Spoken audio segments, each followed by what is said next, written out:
Hello, everybody, and thank you for being here. I am tickled today. We're going to be going over a lot of stuff. There's going to be a lot of information in this video. I learned a few new things this week, so I'm excited to share those with you. I'm actually going to be, I'm going to do something I don't typically do in a live stream. I'm going to be engraving a project during the stream. We're going to start it here in just a minute, and it'll be running while we're talking about the other things.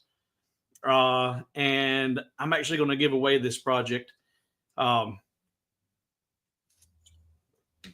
there's been a lot of talk. I've been posting in Hobo with Wood group on Facebook. I've been doing some crystal paperweights and getting excellent results with them, and just using the 10-watt diode on my Roly to do it, and getting really impressive results. And people have been, making comments and sending me emails. I didn't think you could engrave glass, or in fact, there was even a thread might have been in the Roly automation group. People and a lot of you guys do this. You use the tempera paint or the chalkboard paint and different mediums that you can place over glass. Some people use moly. I've used moly. I've used the titanium oxide. I've used white spray paint. If it's out there, I tested it, and I've tried it, and I've had mixed results with some. And also, what I learned is it's not always about the medium you put on the glass as much as it is about the glass itself. Different thicknesses of glass are going to react differently. The different types of glass and different types of mirrors are going to react differently. So it is extremely important when you're doing anything with a new product, a new material, test it. And then when you're through testing, you might have to run another test. And you should never rely 100% on someone else's settings, and especially on wood, any type of wood or grass like bamboo. If it's a synthetic surface like this crystal, if it's a man-made product, and you are using the exact same, if you had this exact same crystal paperweight and you were using the 10-watt diode, then there's a pretty good chance that you would get the exact same results, because it's not going to be subject to environmental conditions like wood. And even in the same species of wood, you can have different characteristics in the wood depending on the humidity and your altitude. Combustion, you're burning wood, and combustion takes place under different circumstances at different altitudes. And so if you're at sea level or below sea level, then you might run one power, but somebody in Mile High Denver, Colorado is going to be needing a different setting completely. And that's with live living materials, or formerly living materials. But synthetic materials, you might get by with running the same power and speed settings if you're using the exact same product. So if you're testing glass, and there was someone in the Roly automation group, and I apologize for not recalling your name, and I'm sure I'm hoping you're here. They had mentioned they were using the tempera paint, I think, and I quit wasting my time with all that.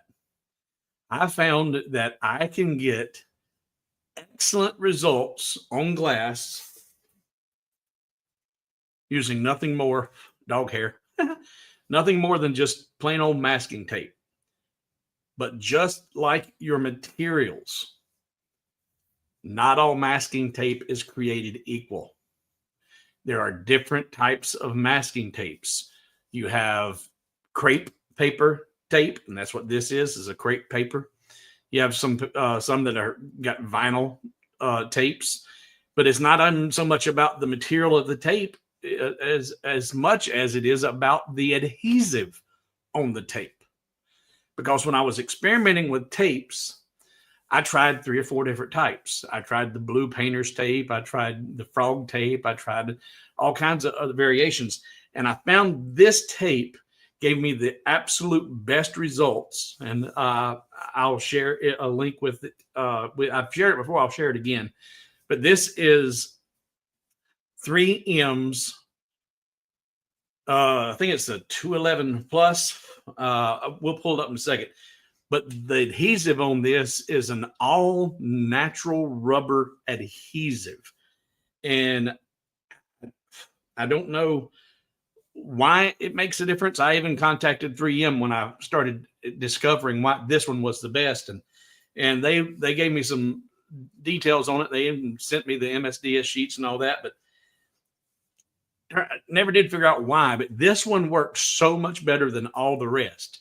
So if you've tried tape and you're like, well, I'm not getting that good of results, or it don't work for me. Well, it could be either the glass you're working with and or the tape you're working with and or both. The thinner the glass. I've tried doing some etching on glass for picture frames. And there was a quote or a question in Facebook about whether or not the diode could engrave on crystal, and was it actually crystal versus what or glass? And so I'm like, what's the difference between crystal and glass? Turns out they're both glass. Crystal is glass with different additives in it to give it different characteristics, making it less fragile. The really thin picture frame glass that I tried to do, I never could get some of them to etch, and because once they got the heat into the glass to do the etching, and when you're etching glass, you're actually creating little micro fractures on the surface of the glass, and you have to get enough heat into the glass to create the microfracture, and you want it to be a microfracture. But once on this really thin picture frame glass, once you got enough heat in there, instead of doing a little microfracture, it just sent a crack right through the whole glass. And so it sometimes, it's too thin, or it's just not strong enough glass to withstand the heat of the laser. So you can get mixed results with, different types of glass and different types of tape. But we're going to do this in real time in the live stream. In fact, what I'm going to do right now, we got 60 of you here. I want to have, and I am thankful for everybody being here today. And today is going to be a really informative stream. We're going to go over a lot. And another question we got was, I get a lot in the past week, was how do I align my different pieces in my projects when I'm project designing? A lot of you have seen me using Ctrl 2, but there's another feature in the measuring tool other than just a ruler. That's not just a tape measure you pull out. It has a built-in protractor in the measuring tool, and I'm going to show you how I use it to align my design work. And it comes in really handy in a lot of different areas. And I'm going to show you that while I'm showing you another file that was sent to me this week that one of you guys purchased off of Etsy. And it's a really nice file. It's really cute, but it's not Lightburn friendly. I even reached out to the creator of the file to ask them how they created the file, what design method did they use, what software, and they replied back and was very, very cordial and very nice. And I let them know that I was going to be showing their file in this stream and what I had to do to correct the things. And it's not even correcting it, because there's nothing wrong with the file. It's not Lightburn friendly, and I'm going to make it Lightburn friendly. So, and in doing so, I'm going to show you how I use the protractor in the measuring tool to help me get everything aligned properly. But I want to get started on this because I'm going to take this crystal heart-shaped paperweight and engrave it in the stream while I'm showing you the file corrections and then show you the end result. But as you see, this right now has nothing done to it. It's right out of the package, no prep work, nothing on it. And I'm going to show you the prep work that I go through to get this ready to engrave. And that's the other thing is when people are using the tempera paint, it's like, okay, you apply one coat, wait, apply a second coat, go horizontal this way, vertical this way, and then wait and dry, wait and dry. This, we're going to start and finish this while we're in the stream. It's going to be very, very, very fast. No prep time hardly to speak of.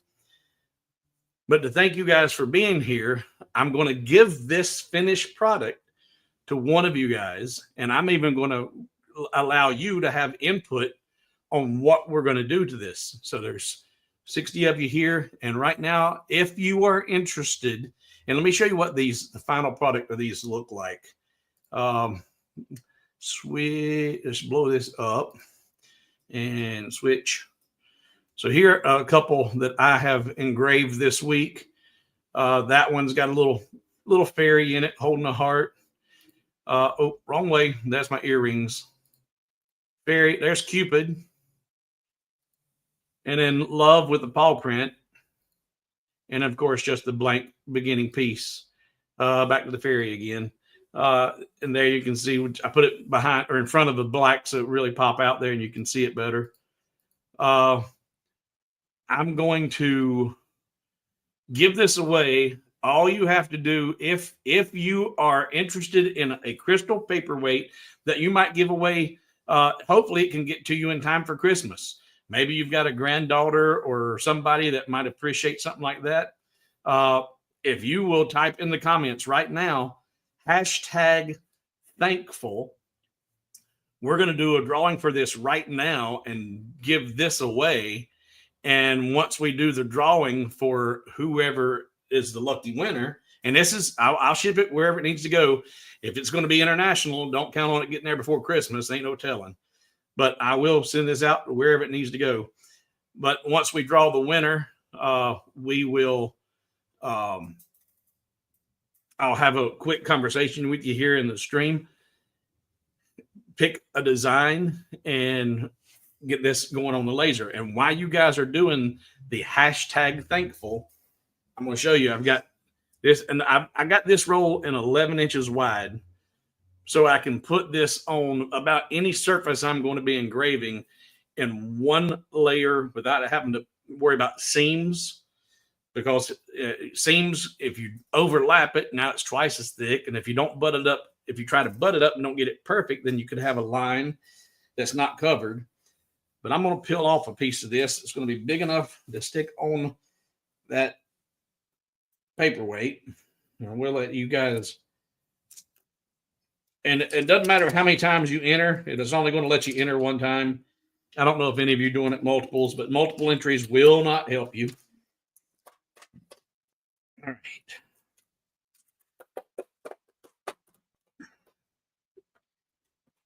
So like I said, this is just the crepe paper with the rubber adhesive. I got just a single sheet tore off. Pick this up. I'm going to clean it real good. And rub it on my shirt and get it good and clean. And now just take that and stick her right on top of that glass. I'll make sure there's no air bubbles in there. Get it nice and flat. And when I got a good surface like that, there's the, I'm going to kind of tear off a little bit of the excess so I don't have it sticking up or getting in the way. Or I'm going to leave some of it because I'm going to use that to hold it in place. And something that when you're engraving glass, it's a good idea to have it off of the honeycomb or have your honeycomb extremely clean. Because if there's any residues on the honeycomb or if there's anything underneath the glass that the laser can interact with, you can get a double image. In fact, still got this. I'm just laying it down here, not doing any sleight of hand. I did this one, and I ended up having that exact thing happen. I did the fairy, and you there. I might go get it right in the light. If I focus it, you can see right there in the top. I got a double image. It actually engraved on the top because the jig that I had made, which is this, I had to go in and cut out an area in the jig because the design went on top of that and it interacted with the top of that and the laser refracted, bounced back, whatever. And it created a double engraving on the surface and on the subsurface. All right. So you want to make sure that when you're engraving glass, it's not sitting directly on the honeycomb or the honeycomb is really, really clean. And I still wouldn't trust it. So this is now where I want it. And yeah, you can do, I have used black cardstock Armistat. And that worked okay. All right, so now get this out the way. Now this is a tapered. You can see there a nice taper. It goes from about 20 millimeters down to about 8 millimeters, I think. And to get this nice and level, the jig I created has got one area there that's 3 millimeters above, and this will sit on the laser bed and up really, really high, and then that will cause the surface of the heart to be perfectly level. I'm engineered and rigged that up myself. All right. All right. So it looks like we're through with the entries. We're going to go back over here and we're going to say draw. We got 37 of you looking to possibly win this. And our lucky winner is none other than Richard Maney. Richard Maney, congratulations, Richard. We can get rid of that. Richard is the lucky winner. Richard, put in the comments where you're geographically located. If you're in the States, just put South Carolina, North Carolina, Tennessee, or what country you're in. You don't have to give any more information than that. We're done with that. Richard, where are you at? All right, now I'm going to place my template in the bottom corner of my work area, and then I'm going to put this properly positioned in my template.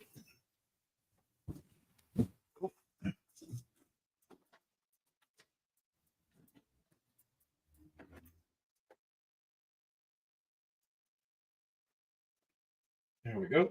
Nice and square.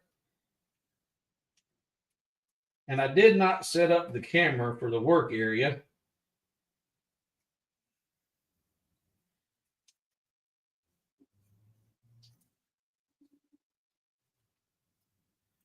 But I think I can. Well, we'll see. Too many wires everywhere.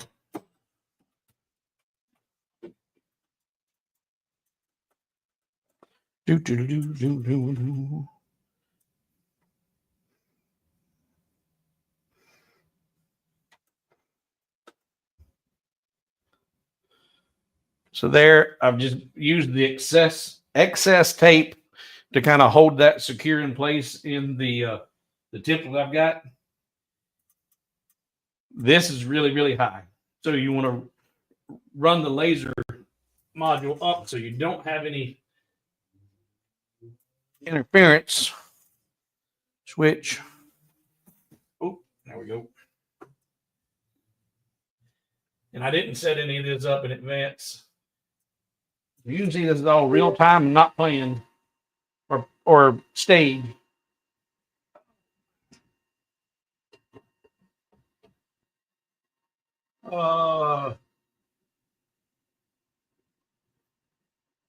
Let's go over to here and connect. She should home. Richard says South Carolina. Well, that's good. That means the freight won't be terrible. In fact, you might be close enough for me to deliver it to you. All right. So now that I've got that framed, it's homed. I've got the template on my work area of my laser bed. Wrong button. There we go. So now what I'm going to do is I'm going to move my laser position to about there in the heart on the laser. And I need to zoom out on this one camera. Zoom.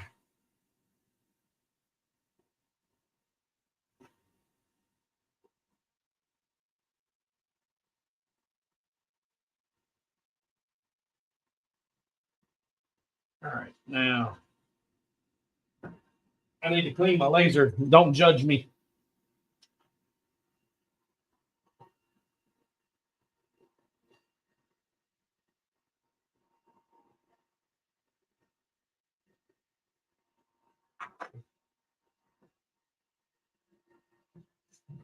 In fact, actually, I'm going to leave that up for a second. And if you have the Roly and you need to frame it and you want to do it with the lid up, if you place some magnets over your stop switches, you can actually frame it with the lid up and see a little bit better. Because what I need to do now is come back to you guys. Oh, I hit it too many times. There we go. So Richard, this is about 2.5, 3-inch heart. I like using a lot of the Cupid things, Valentine's things, and I've got a collection of different Cupids. But I also did the love with the paw print. So I give you the two choices there. Would you like to see? And I'll show you the collection of Cupids and fairies I've got. If you've got a granddaughter or a wife that would appreciate something like this, I can do that. Or if you're an animal lover and you just like the love and the paw print, we can do that. What do you think? What would you like to see on here? And I'm going to pull up my Cupids and show you that artwork.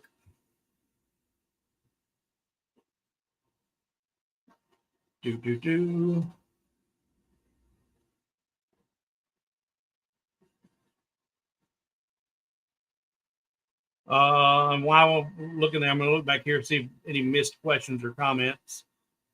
Just going back to where the started. Yeah, Armstead, yes, you can use the black cardstock. Can't you just mask both sides to prevent double engraving? No, I think that would have the adverse effect. In fact, I played with that one time to try and do masking on both sides. So I got a double image, because I think that would be really neat if you did get a perfectly double image. That might look kind of funky. But I don't think you'd want to do masking on both sides. Blue cardstock works best, and that makes sense. It doesn't reflect the light, just absorbs everything. Yeah, and I have done. Oh my! This is covered in dust, but I have done where I've painted them black and did some testing. And I did that so that the light didn't penetrate through both surfaces. I actually painted the inner surface, and it worked. But the idea here is not to have to do a whole lot of prep work. No painting, no nothing. The cardstock would be I think the simplest, the KISS method. Keep it simple, stupid. The cardstock would be the easiest solution. You know, you tape one side, put some cardstock down, and run the laser. And yeah, I've used gray primer on glass, and that works. But again, spraying it, and then if you're painting it, and you're using spray paint, you got to make sure it's evenly coated. A lot of people will do one coat and then two, second coat. Here, it's all about speed and expediency. And that's how I fell into this. I was tired of waiting on all the prep time, and I was like, okay, I'm looking for Richard's comments. First time winning anything, congratulations! In many years. No, you can't do that. He isn't giving you 5. Don't even know what that's about. Oh, no, you can't do that. He isn't giving you. You talk about the platinum, about me delivering it to him. I think that might be what you're referring to. All right. So I don't see any comment from Richard other than that about what you'd like to see on here. Yeah, that's what Lyle was referring to. I don't want to just put anything random on here because since you did win it, I'd like to make it personal for you if I can. Let me pull up. I've got 10 different versions of different Cupids, and I'll pull up a random selection. Maybe that's what you're waiting on, because I said I was going to do that, and then I didn't. Let's switch from here to here.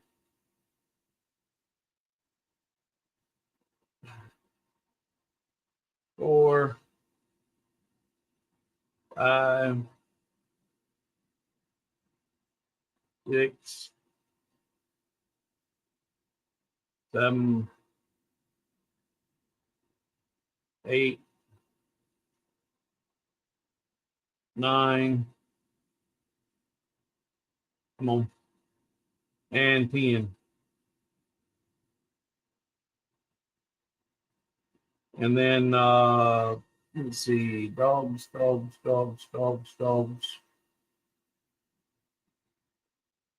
And I've got love with the paw print that way, love with the paw print this way.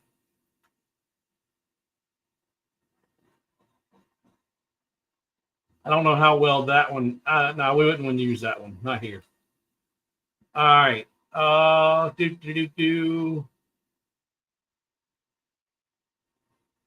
right.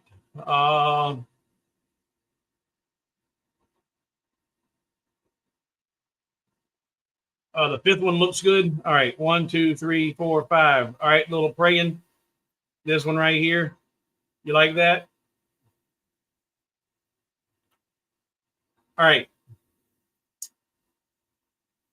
Switch. So another thing, I've got the template for this in Lightburn, and I can put that little praying angel, Cupid, whatever, right on the center of this heart according to the template. But being perfectly centered doesn't always look the best because of the way the artwork is designed. The wings being up and high, and sometimes it's better to go with what your eyeball says is the best location when centering your artwork. And that's probably going to be the case with this. So let's, and I'm going to edit this a little bit because, and I need to do this and save it. That's supposed to be a little angel. And that little piece right there, it almost looks like those are a pair of horns on there. And I don't want that. I'm going to get rid of that little curl. And to do that, I'm just simply going to put it in line mode, ungroup it all. It is ungrouped. Go into line or node editing. And I'm going to eliminate those nodes, hitting the letter D. And I'll just select all of those right there and do that. The letter D, and clean that back up a little bit. Bring that down so it looks nice and even. I think that looks better instead of a pair of horns on the angel. That's better. All right, now let's bring that over here. I'm going to start shrinking her down to fit.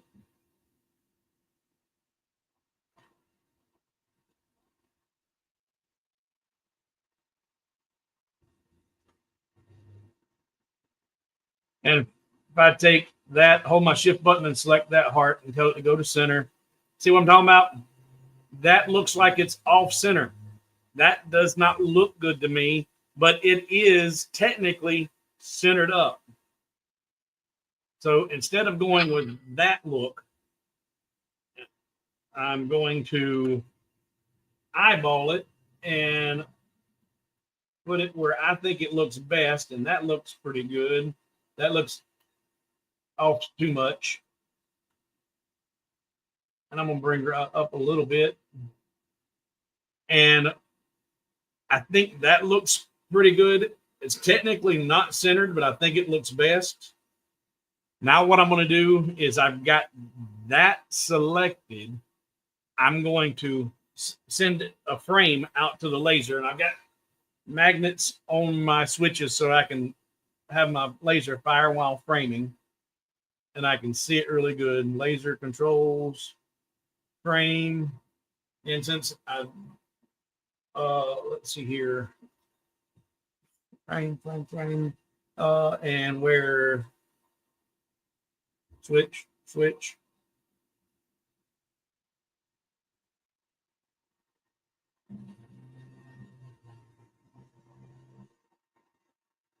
All right, that looks pretty good. Now I'm going to select the heart that I have in my template, and I'm going to frame it, and I'm going to see how close it is to the actual physical boundary of the heart itself.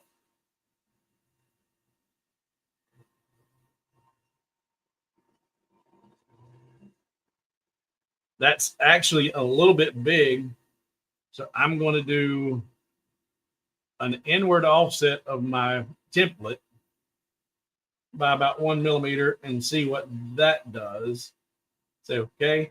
And he goes, here I'm working with a template, but what I've found with these paperweights is they're not all identical.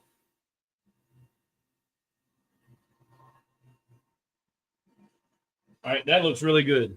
That looks really, really good. I don't know how well you guys can see that. So now I feel good about that. And I'm going to switch back over to here and here. So the inner heart is the actual perimeter of this one. I'm going to bring it down just a wee bit, about there. I think that looks good. Now, wrong camera. Come on. I've said I do not like sharing my power and speed settings because not all materials are created equal. Not all lasers are created equal. You would think that your 10 watt is going to work like my 10 watt, but as you've seen, I need to clean mine. And you may have yours perfectly clean and a nicer, cleaner lens, and you may get a little bit stronger output. And so testing to find your settings is crucial. But into this performance of this Roly Lasermatic, I am in the 10 watt mode, and I'm going to be running at 180 millimeters a minute and only 61% power in the 10 watt setting. So it's not putting a lot of power or a lot of heat into this piece, and it's going to give me really, really good results. So before I start this, got that. Yeah, you can use crosshatch on glass. I have used crosshatch when I want to get a really, really deep engraving, depending on the thickness of the glass, depending on the material, and it's all about testing. It's not necessary because here we're going to be engraving the back side of this, and once you get the microfractures and you get a consistent engraving or microfracturing of the entire image, it's going to look really, really sharp, even without the double hat or the cross hatch.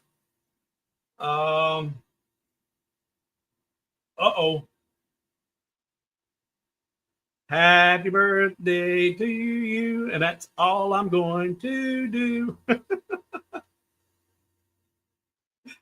Happy birthday. No, we're not doing any antlers. Save modification. Yes, I do need to save the modification.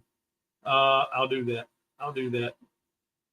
Depending on, sometimes though, having that little horny angel is kind of funny. Question mark. Since you've been doing the cut and print on larger pieces these days, do you think you could do a stream on it sometime? I don't know if I did a live stream on it. I don't typically like to do this in the live stream. I have a really good video where I did the cut and print. I don't know if it was live or not. But I'm always open to doing one-on-ones. So Stacy, if you wanted to get together and do some together, I'm happy to.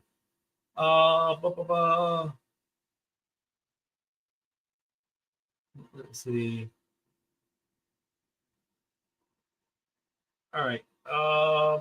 Hey, can't wait to get to order my XW next week.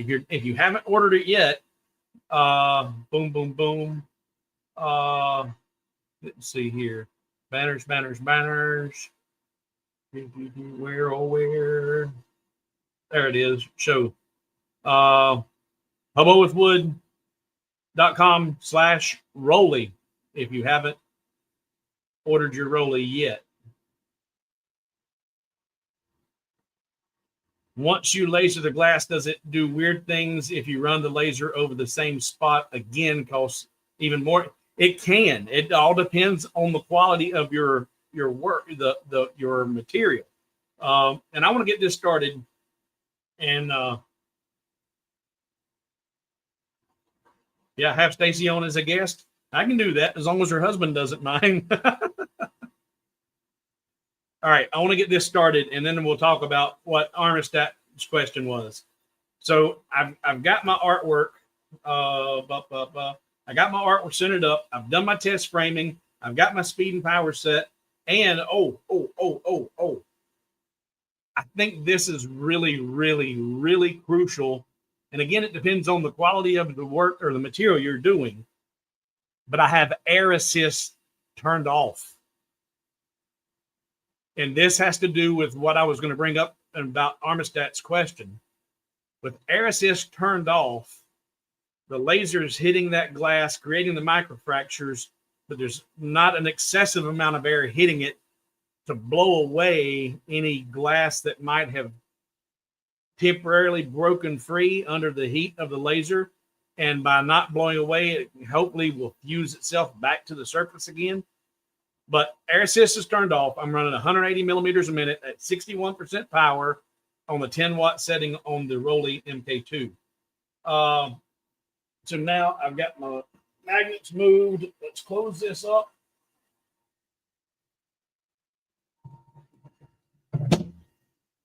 And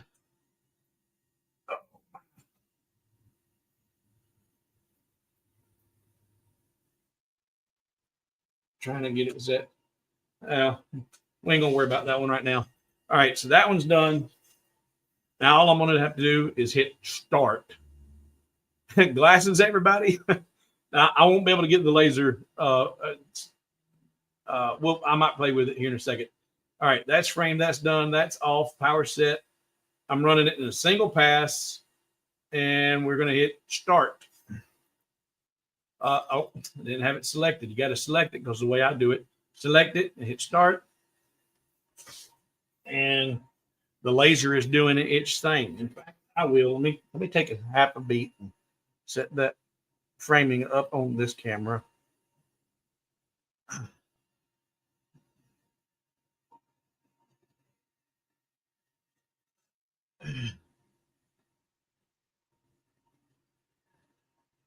So you see, it's burning away the surface of that 3M tape. And I think it's a combination of the crepe paper, the natural rubber adhesive, and the lower power setting. It's not just blazing that stuff away and obliterating it. It's putting a light coating right on the surface of that. And that's, I guess, maybe kind of help holding some of that micro fracturing in place as it's happening. But when I get ready to pull this off the laser here in a few minutes, I'm just going to pull this off the laser and peel away all the tape that's just plain tape. the areas that have been engraved, I'll squirt it with a little maybe alcohol or the awesome, truly awesome LA awesome, and wipe it with a paper towel, and right here for you on camera, and it's lickety split done. It looks going to look really, really good. Air assist off. Yes, air assist off. Because back to the question that Armistat had, he said, once you laser the glass, does it do weird things if you run the laser over the same spot again? Because even more fractures or causing even more fractures, or is the light just as reflective? It's going to depend on the quality of your media. What are you working? If you're doing it with a really, really thin glass, like picture frame glass, or even some of the cheaper drinking glasses, the pint glasses, the dollar store stuff, some of this can be relatively thin, and you put too much heat in it and it just shatters. This being, up to 3/4 inch thick in places, it does really good about absorbing the heat. Let me grab my test piece.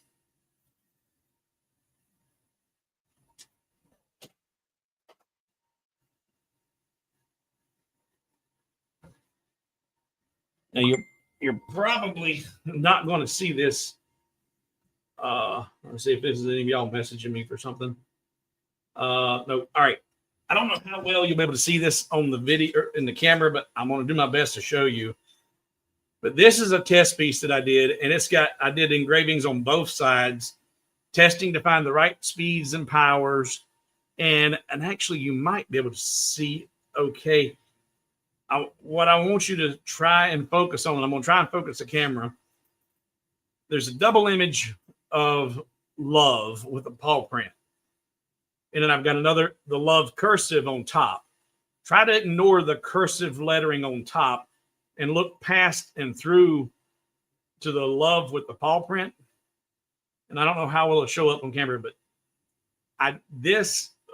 when I was trying to find my settings, I had run it with too much heat and the wrong speeds, and it actually caused pieces of those micro fractures to just blow out of there. And I think I even had the air assist on in the initial test, and it created pockets in areas that were just completely obliterated, gone, and then other areas that it didn't. So it created an uneven result when you looked at it with the engraving. And I'm going to see how well this will focus on that. And let's see. You can kind of tell up there in the paw prints that there's variations in the outcome. And those variations are a result. And look right there in the V, right here. You can see a difference in the coloring. And that's a result of those pockets of glass being blown out of there. So you got to be careful doing double passes or double engravings with your glass, but it is going to be about the quality of your material. And that's why it's test. Who was it sent me these? I can't read it from here, but one of you guys were nice enough to send me some of these tumblers to mess with to test. And I've been working on them, but part of it is I want you to look at all the testing that I've got done on here, trying to find the best possible settings. I don't run one test and try it. I try multiple things, changing different things. But she's running, she's engraving, and I'm going to reveal that here at the end. But I want to show you about this protractor and the measuring tool. Switch, she's there and there, and let's see where she's at. So slow but sure, we're making progress.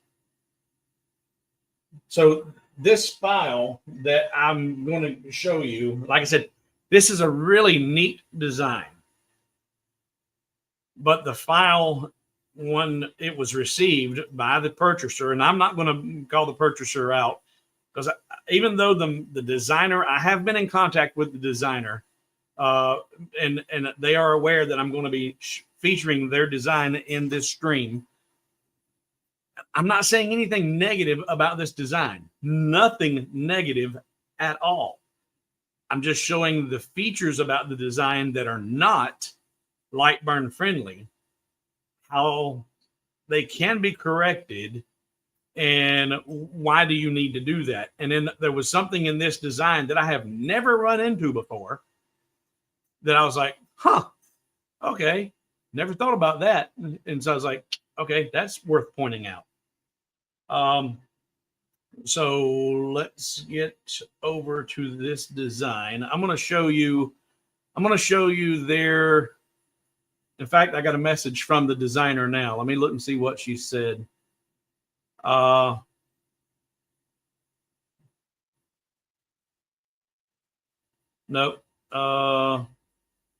Not since the last one. I'm sorry. I thought there was more replies, but I don't see it. All right. So bye-bye that. And let's go to there. Yeah, because I'll show you. She's got an Etsy store and she's got a ton of designs. And they're really cute and a lot of great stuff to look at. And now, since I am going to be featuring her design and saying, hey, these are the things that you might need to do if you encounter either with her designs or anybody else's. And she replied to me because I was curious, how did she design these? They weren't done in Lightburn. And she did reply, and they were designed using AutoCAD. And she has a lot of work on here. And let's just jump over and let's see here. Make sure, and I'm going to mark my spot before we do that. Dave's wanting a link to the tape. So let's do that. Copy. Putting into the comments now. Paste, comment.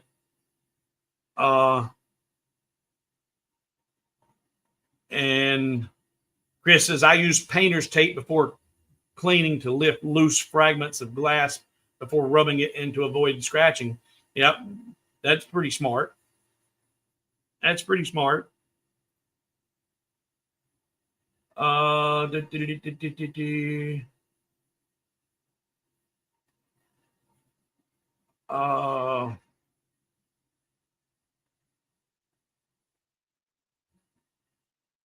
Since I was late, I didn't hear where you got the hearts. Oh, I'm buying direct from the manufacturer, and I'm trying to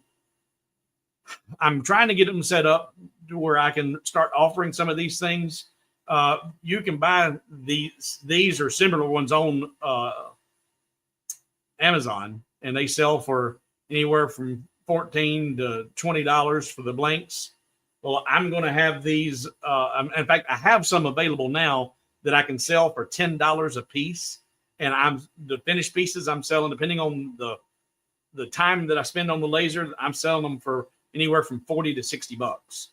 But if you would like to get, the blanks, just email me, and until I get them set up on the website. And if you want one, I'll sell them to you for $10. Armistat says he uses FreeCAD. Okay. All right. Let me mark this spot. Mark, enter. Now I've marked where I'm at. And here is the tape.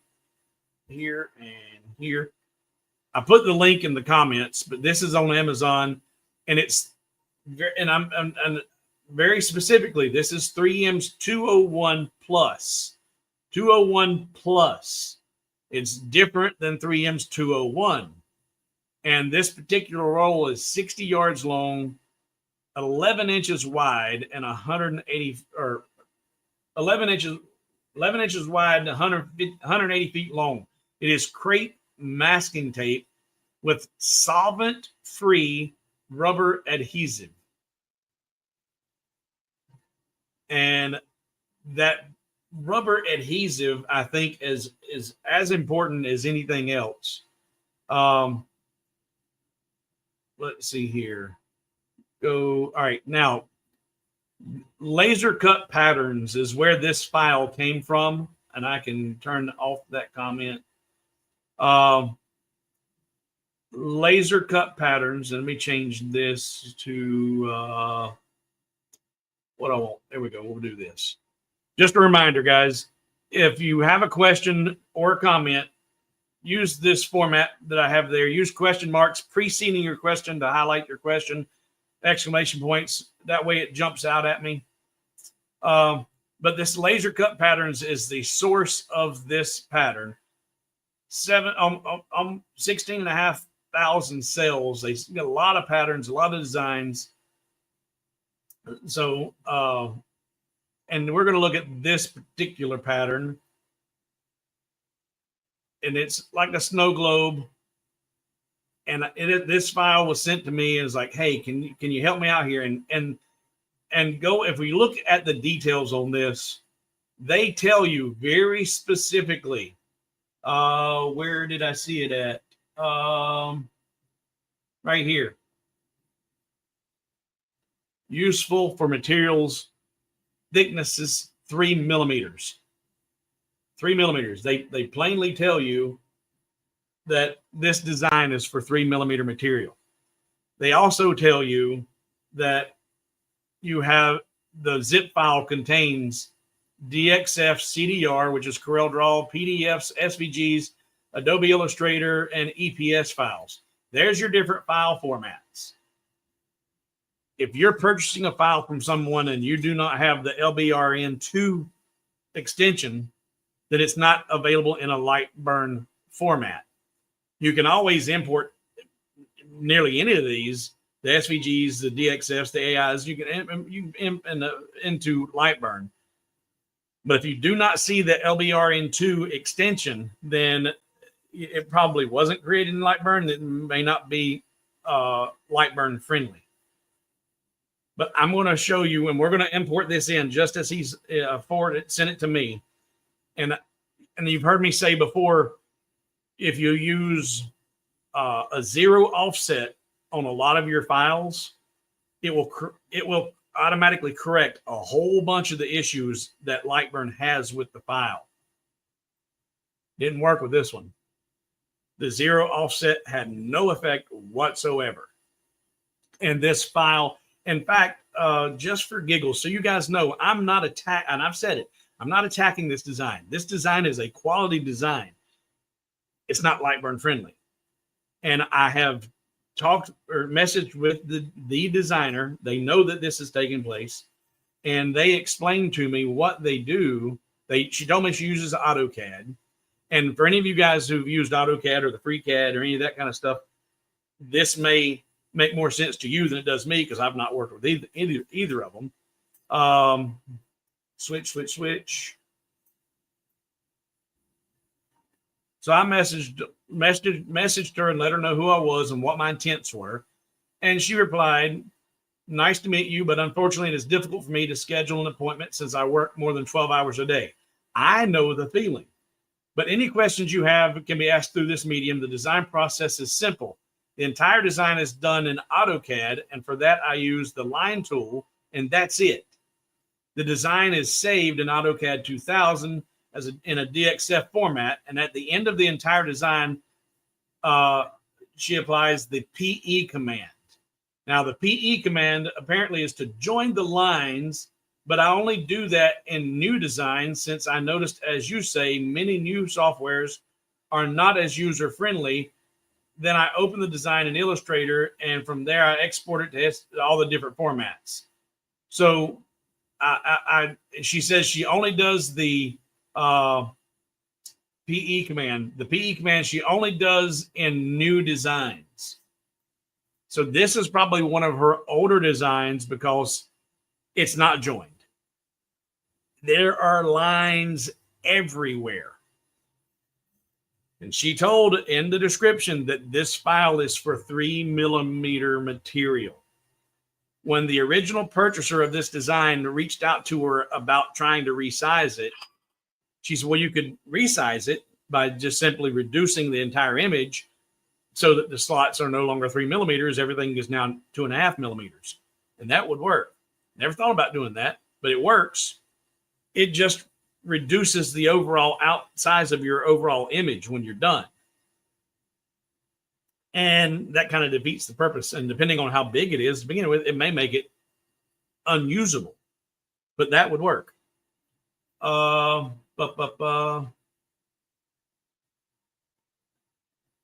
back to here, and we're going to jump over to Lightburn, and I'm going to import, or I'm going to open the original. Open. So this is the original piece that they sent me. I'm going to get rid of the green layer. That's just some text. We don't need that. But when I look at this entire piece, it's all grouped right now. And we can tell it's grouped because you have the ... dash in the selection. And if we try to use the resize slots and selector tool, it will not work because of the grouped items.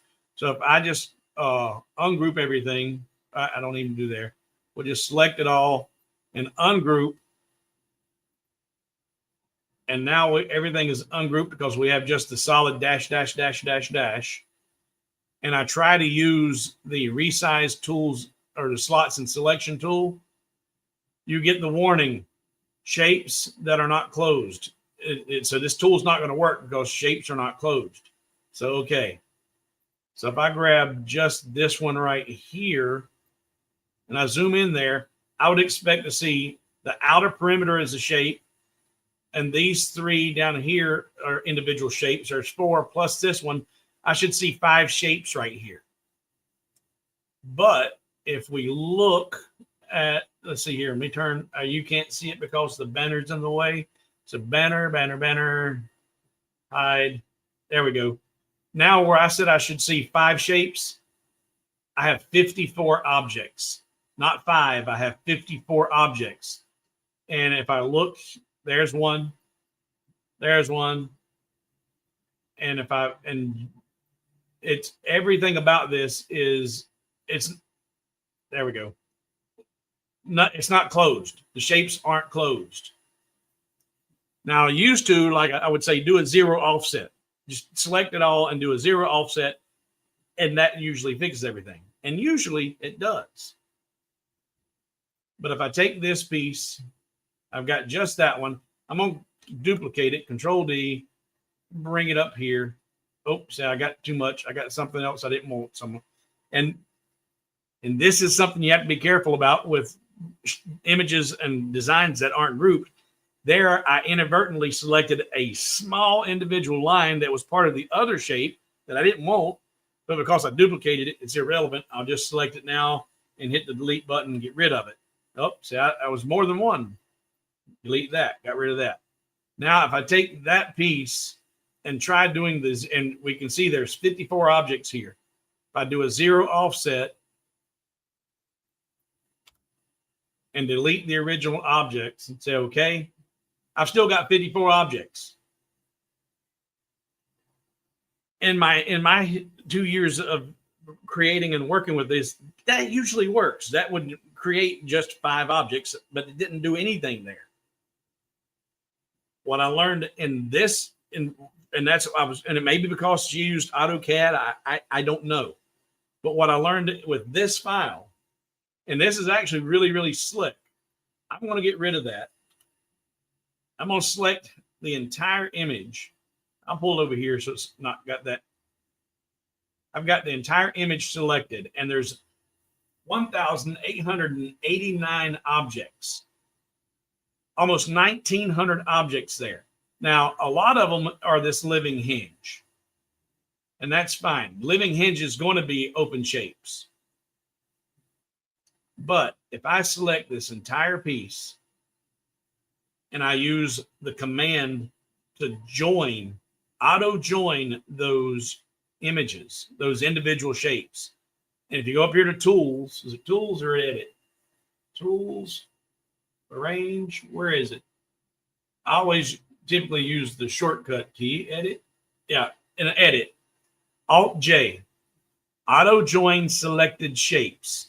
Alt J. I had to look for it because I use the keyboard shortcut. Alt J.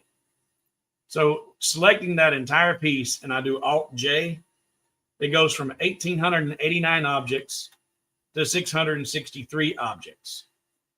And now if I take, and well, we'll start with just this one I showed you a minute ago. That was 500 and some odd objects. Now we have the desired result. We have 5 objects here. 5 objects. And that's what we expect to see. Here, I'm going to select this entire living hinge. Then I'm going to zoom in and hold my shift key. And did that do all? Did that join that? Wasn't what I was expecting. There, no, it didn't. I just wasn't getting it right. Select that entire living hinge. Oh, hold Control and click that and deselect it. Not Shift, hold Control. Now I've got only the cuts for the living hinge. I'm going to temporarily put those over here on a different path. And I'm going to turn that off because those do not need to be modified or changed. But we need to change some things about this shape, and I'm going to show you what to look for. We're not going to go through the whole redesign of this shape, but I'm going to show you what to look for and how you make the changes, but we're not going to do it on all of them. And then I'm going to show you using on the rocker in here, how I use the protractor and the measuring tool to align everything precisely without having to use Control 2, without having to do a whole lot of dragging and dropping. And the measuring tool is really, really full of tons of information, and we're going to go over a lot of that here in this demonstration. But if I select just this piece here, that's just the living hinge part. And if I come in here and I use my measuring tool for what most of all of you use it for, and let's put it in millimeters, we can see that's a 3 millimeter tab. That's a 3 millimeter tab. You know what? This is the one I've already modified. No, it ain't. No, it ain't. No, it ain't. So this one does not look like it needs much work because that should actually work with the resize slots and selection. Oh, except for one thing. Let's go to Tools, Resize Slots and Selection. All right. So you can see right now I've got slot depth. It's wanting to change all these, and you don't want to do that. It's recognizing those as slots when these are tabs, but so are these out here on the end, but it's not recognizing those. So we don't want to recognize those inners as slots, and we want to recognize these as tabs, and we don't. So when you're working in Lightburn, you need 4 things to be recognized as a slot or a tab. You need 4 nodes. So we got 4 nodes here recognizing that as a tab, but we also have 4 nodes right there that recognize that as a slot. So you don't get that confusion, just put a node in the middle, and I use M for middle of those, and that breaks those up, and you can no longer recognize those as a slot. But out here on the end, we've only got 3 nodes. So you need a 4th node over here to mark that so it recognizes that as a tab.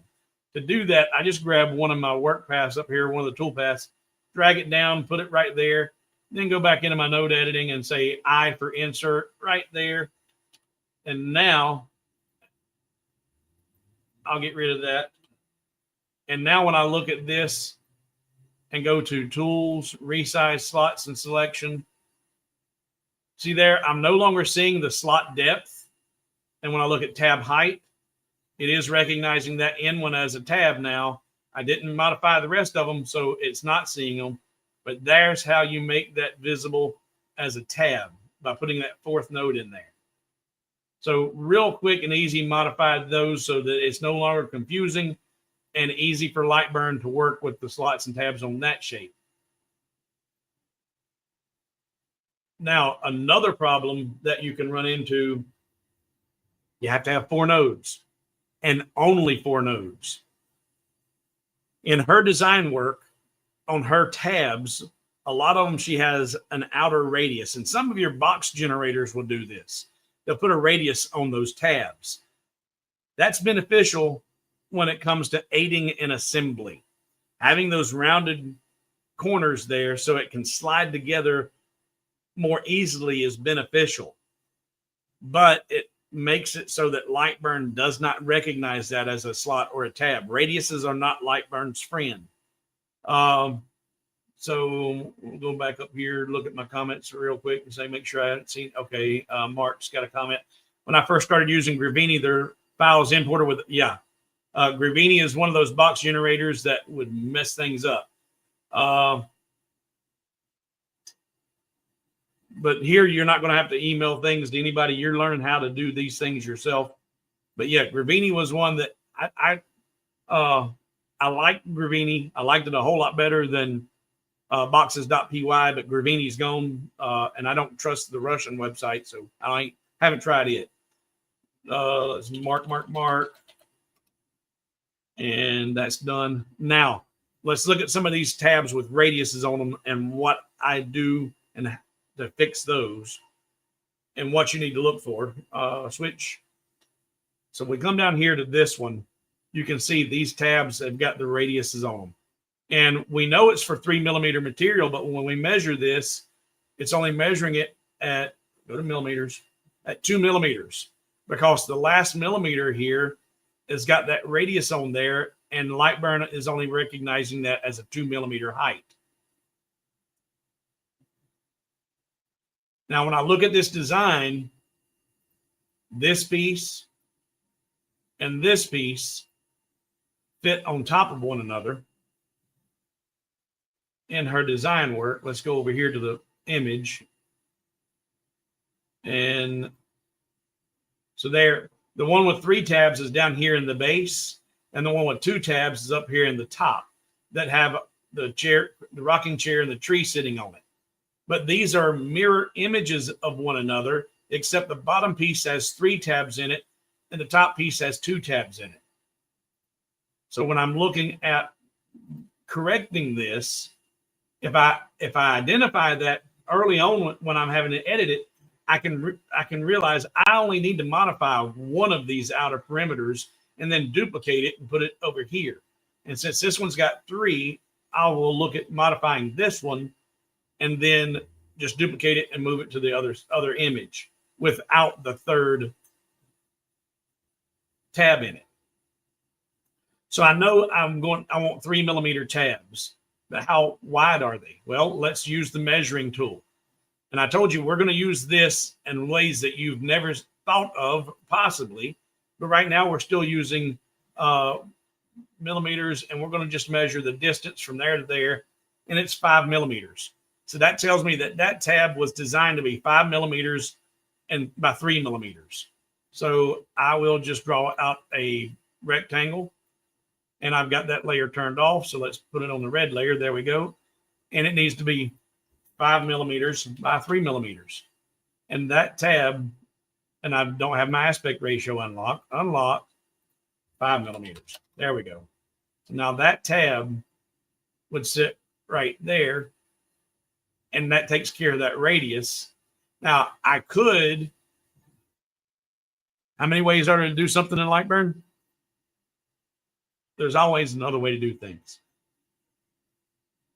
So I could use that just as a reference point and just click that, go into node editing, delete that node, and move that node up there to that corner.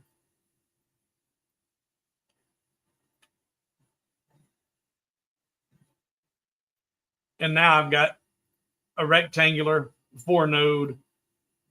If I put that in the toolpath, resizing, resize slots and selection, tab height, now you can see Lightburn recognizes that, and it doesn't recognize the rest of them. That's one way you can do it. But if you don't want to do all that with the node editing, you can take that, bring it down here, put it in. You want to make sure that when you're editing these, that you got your placement correct, because it's crucial. These tabs are going to need to line up with these slots. So you better make sure you get these spaced properly, or else you're going to end up creating a design that doesn't fit together. And the Roly just rolled away and moved off of there. So without any sleight of hand, Let's pick that up. And switch back over here to me. And let's peel this tape off, get her off of that. And let's turn the laser off. Keeping this in view, so I'm not doing any sleight of hand. Peel this tape off of here. Blah, blah, blah. And getting any strays off of there. That looks good. Now, with a napkin and a little bit of LA Awesome, I'm just going to spritz it.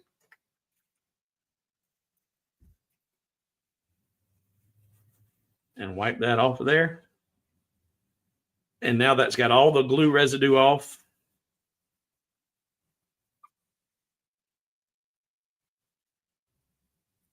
Get all of the drips off. And wham, bam, thank you, ma'am. I'm trying to get that focused. I won't slip and don't want to drop it. But that turned out really, really nice. There we go. And that's on the back surface of it. And that looks really nice sitting on your desk. Grab this. I got cables running everywhere. I have to watch where I step.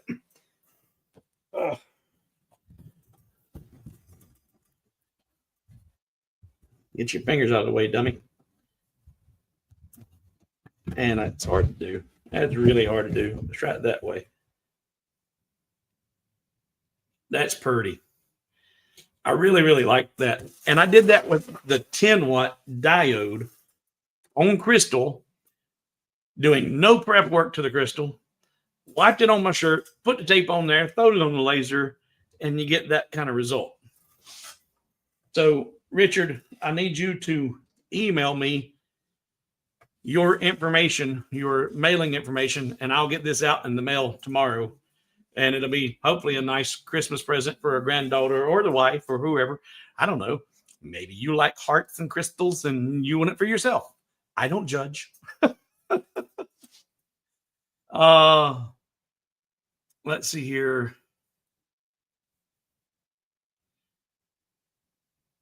I don't know. And Armstead, I don't know if this is intended for me or if it's a conversation you're having with others. And that's why I ask that whenever it's something you guys really want me to pay attention to, either use question marks or exclamation points, because I'm going to read this. I don't know if it has anything to do with me or if it's something for everybody else. As far as I can tell, the trick for using a CAD program with Lightburn is designing totally in the CAD program and using Lightburn just as the burning part. Nah, that's not true, Armstead. Focus. Duh. Thank you. Thank you. Because there are things that you, if you design, if you're putting the pre-thought into your design as you're designing in CAD, AutoCAD, no radiuses, make sure all the lines and shapes are closed, then you probably wouldn't have an issue. But everybody who's designing in a CAD program that is selling files on Etsy, either one, maybe they don't have any experience with Lightburn, or they don't care to go to the trouble of making sure that it is Lightburn friendly. Because a lot of these are not done with lasers. Some of these they use them for scroll saw patterns or other things. Or they're controlling their lasers and not using Lightburn. They're not worried about resizing the file. And that's the whole reason for this whole edit, is he wanted to be able to go from 3mm tabs to 2.5mm tabs. And as it wasn't going to work in Lightburn. You could have sent this file to the laser and cut it out, and he did.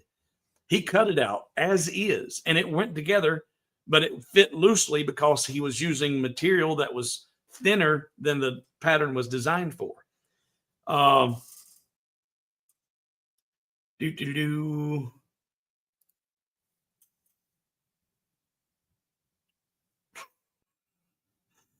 You got to use something for the laser to interact with.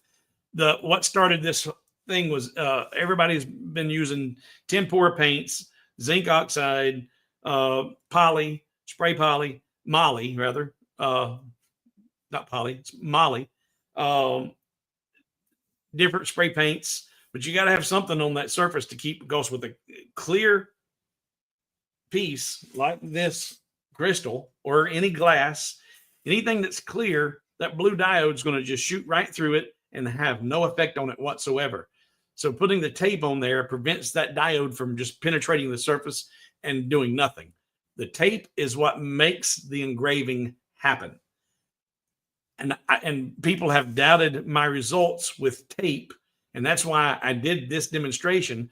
It's like, guys, I'm not lying to you. It works, and it works perfectly if you're using the right tape, and because that is as crucial as anything. And that's why I've shared that link, that 211 plus or whatever, that 3M, the all natural rubber adhesive on the crepe paper gives me the results like nothing else. I didn't have to spray, wait for it to dry, spray a second coat, make sure it's even, wait for it to dry, come back 24 hours later.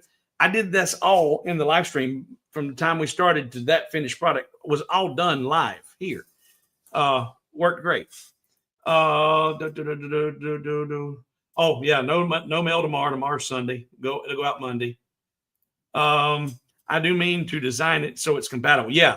If you have if you've got the forethought and the knowledge of, and that's what I was going to share with this particular designer, was about what, and I'm happy to meet with her and talk with her and chat and you show her, and she might watch this because I shared this link to her. But if you eliminate your radiuses in your design and you have the forethought of how it needs to be designed in CAD so that it is Lightburn friendly, then yes, absolutely, that would be the way to go. Because I've seen Steve and Ventari's workshop. I think he uses some CAD design software, and I like some of those where you're able to actually do a 3D modeling and see how everything fits together. And that's one thing I wish you could do in Lightburn that those CAD softwares do. But fortunately, my brain is scrambled enough that I'm pretty good at putting those images together in my head and see how they'll fit. So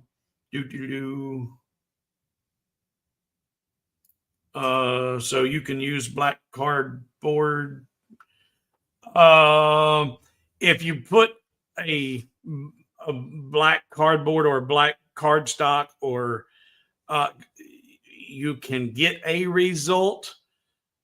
But here, because I had the tape on the top and the laser was hitting the top of the tape, the image was being engraved in the top surface. So if you were doing wording and then you wanted to be able to read it when it was flipped, you would need to mirror the image so that when you flipped it over, it's readable. But if you put cardstock underneath it and then try and do it, you might, black cardstock, you may get a result, but it's not going to be as nice. And I bought this roll 2 years ago.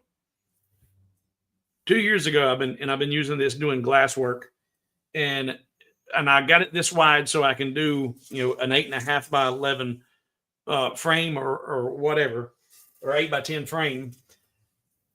I've not put a dent in it yet.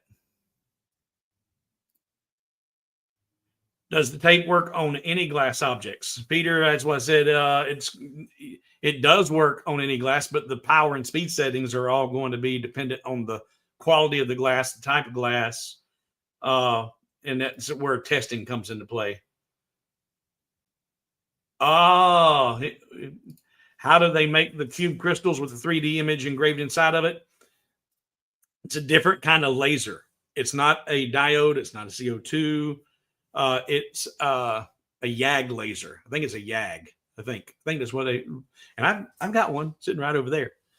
I just haven't done anything with it because it's a medical YAG laser. If you're not aware, laser hair removal lasers are YAG lasers. I'm pretty sure I'm saying that right. And it's a green laser and not a blue laser. And you can change the frequency. I'm being a little bit of a fountain of knowledge here because I know this much about it. And the way I understand it, you can change the frequency of the YAG laser so that it penetrates to a certain point, and it interacts with that surface inside that cube. And that's how they get the three-dimensional images, because different things are happening at different pulse rates or whatever. It's really cool to watch them work. And I haven't messed with this one to try and do any type of surface or subsurface engraving because it is a medical laser, but I bought it to play with. You got it cheap. You need the material to adhere to the top where the laser hits. Yeah.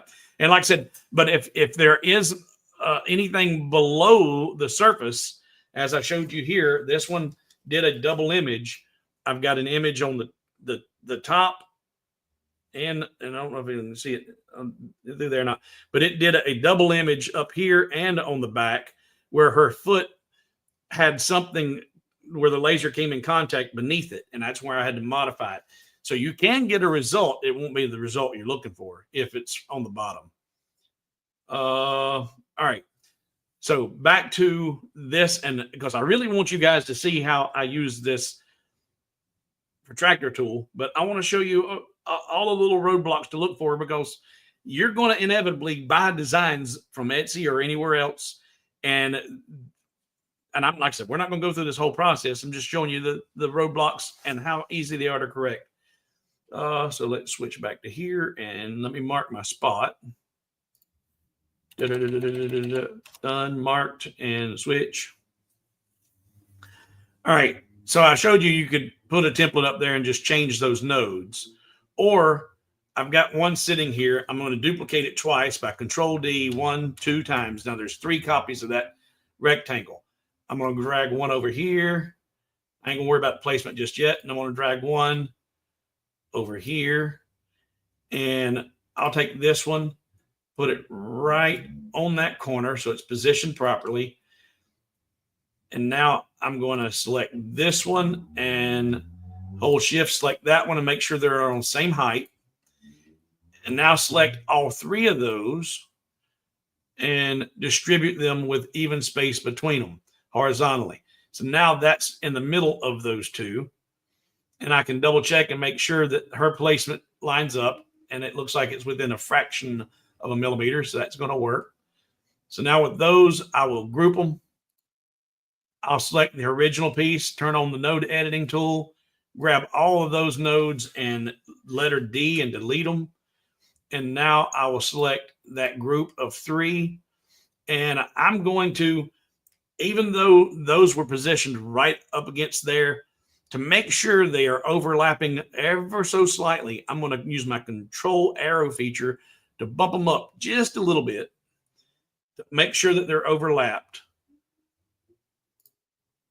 Control and arrow up just a fraction, and then hold my shift button to select that piece and weld them. And now they're welded in place.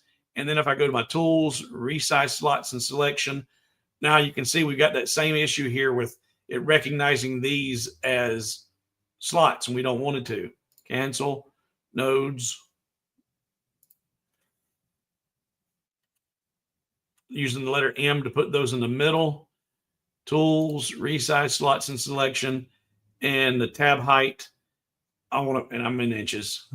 I wish they put a switch in the node or that tool right there, so you don't have to go back out. If everybody had a switch right here to switch back and forth, and I just switched that, right? Y'all see me do it.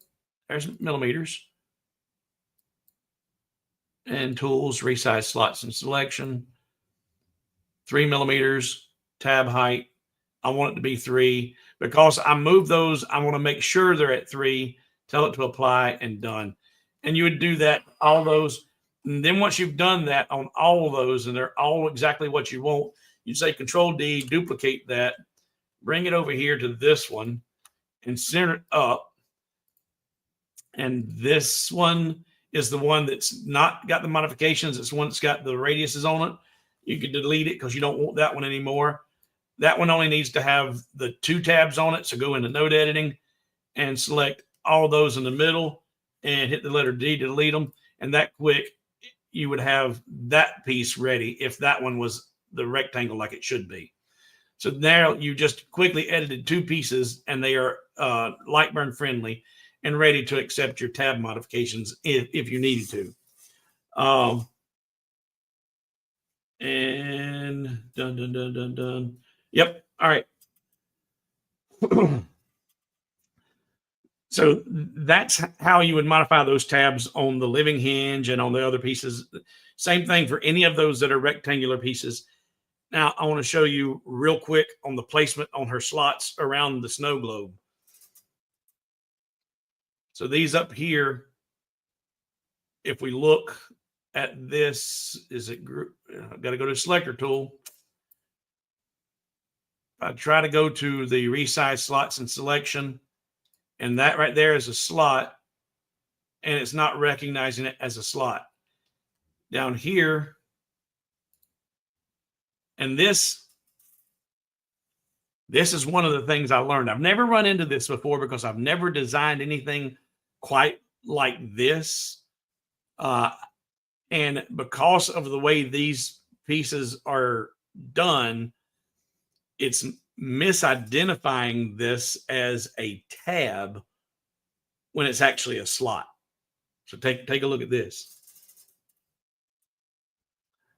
Cancel this. All right.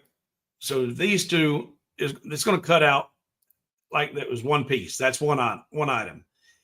And so these are slots that these tabs here are going to fit into. That's your top piece that's going to snap down on here. So these are actually slots. But if we ungroup that and we go into the resize slots and selection, and I want to change the slot depth, it's not recognizing that as a slot. But if we look at it as a tab, now it identifies it because it is only a slot when those are grouped together. When those two shapes, the inner shape and the outer perimeter, are grouped together as one piece, then that is a slot. Now that we've got them ungrouped and you can individually select that inner perimeter, like so.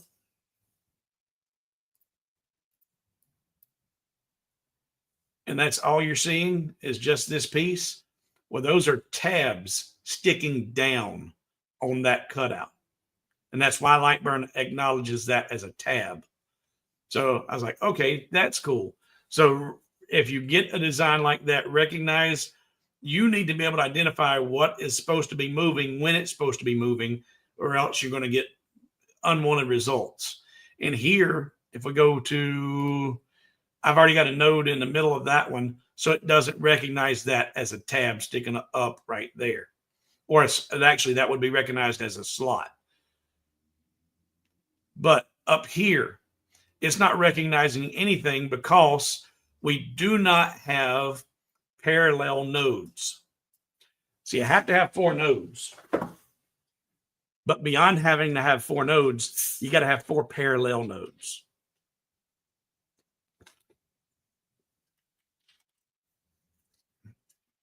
And if they're not parallel, Lightburn's not going to acknowledge them as a slot or a tab, period. And with the way that she's done this design, the perimeter, those top nodes or the inner nodes, one of them's moving away from each other and they're at an angle. And it works. It works if you cut it out as is and put it together. It works fine. But you can't use the resize slots and selection tool in Lightburn because they're not parallel to one another. And if you put them parallel to one another, it's still going to work as the design, but it's going to work with the resize tool. So how do you get, and here, let's look at her placement of these slots. Those slots are where these tabs on the living hinge are going to line up.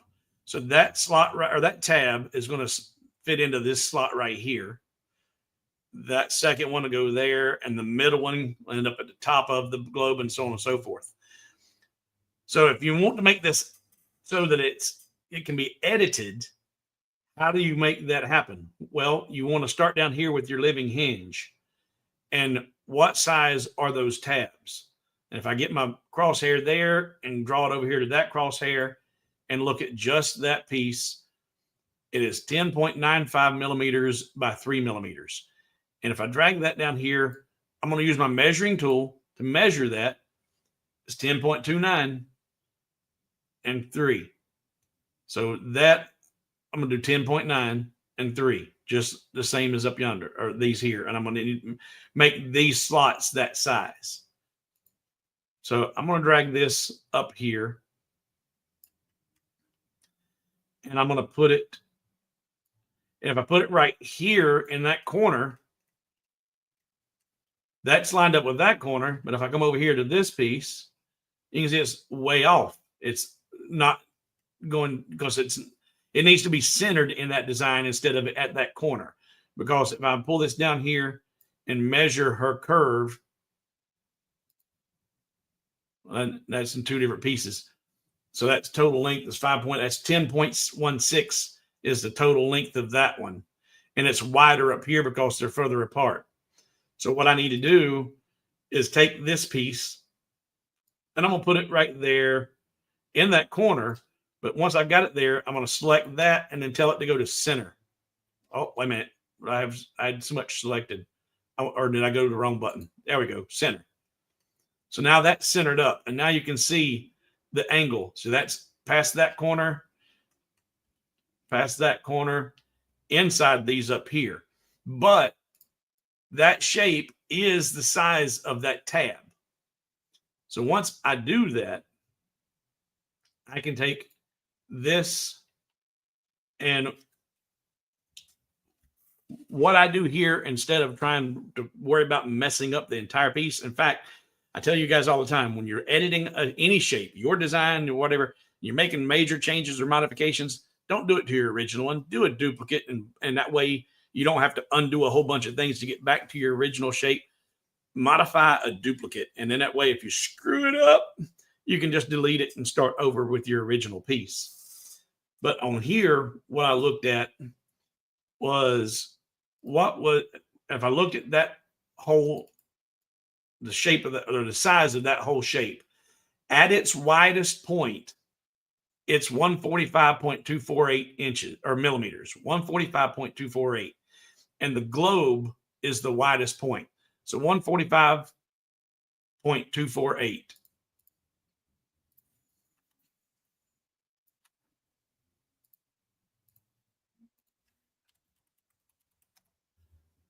There's a perfect circle that's 145.248. And I'm going to put that on a toolpath so you can differentiate them. And if I take that and I tell it to go to the center of the outermost perimeter and then go to the top, then that gives me a toolpath that would be a perfect circle. And hers is not a perfect circle because it's lined up. Well, you know what? I take that back. I lined it to the top, but because the arc is a little bit off, because of that void, it's not exactly where it should be. So I'm going to bump that up. Now that I've got it centered, I'm just going to take and select that toolpath. I'm going to zoom in, and I'm going to use my control arrow to move that up until it intersects right there. Right there. Now that is where that arc would be if it continued over. And now let's see how that lines up with the rest of it. It's still off just a little bit with her design, but it's not going to matter because what I'm getting ready to do is going to make the original part of it irrelevant, obsolete. So now that I've got that toolpath there and I've got this rectangle that is the perfect size of that tab, I'm going to go ahead and put it on the blue toolpath as well. And if we look at her placement, we'll turn off the toolpath. She's got here, and then at, what is that, 9 and 3 and 12. So there's a little bit of an uneven placement about where those are at. But watch what you do here. Select the rectangle. In fact, in order for this to work and to make this, and this is doing a little bit of forethought in the design process. Whenever I go to subtract these tabs out of this circle, they need to be beyond the outermost radius. And since we're doing this so we can make the tab or the slots thicknesses adjustable, however much it overlaps on the outer perimeter is irrelevant, because we can change the size once we're done with it. So I'm going to drag this shape out past the outer perimeter of the circle and then distribute this real quick and easy where they need to be using the circular array tool. And you'll see how simple this is. So I've got that square or that rectangle selected. I'm going to go ahead and just drag it out to where it's just past the perimeter. Doesn't matter where it's at, just overlap it. Now hold my shift button, select the circle, use the circular array. And now I'm going to look down here and see 6 copies has one up here at 2 o'clock. I don't want that. 7 don't work. But wait, 8. There's 12, 3, 9, 7, and 5. And there's one at 6, but I don't need that. But those are the proper placements. So I'll say okay. And then all I got to do is I don't need that one. Delete that one. Delete that one. And I don't need that one at the bottom. Delete that one. Now, I've got my toolpaths overlapping the red and the blues. Now, I could just simply just say, turn that off. I don't need to see that right now.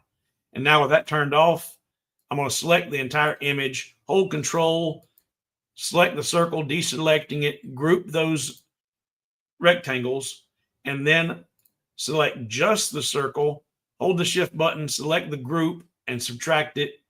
And now I've just created that piece. That is going to be the placement for all of those slots that are needed.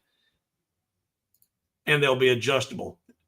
And it's alignment's off just a wee bit, but not so much that it's not going to work with the design, because I took the measurements of those tabs from the actual living hinge and it will work. And now if I wanted to get these edited to that, all I got to do is just, I can come in here, turn on the, I can turn on the node editing, and I could, because there's only one way to do this.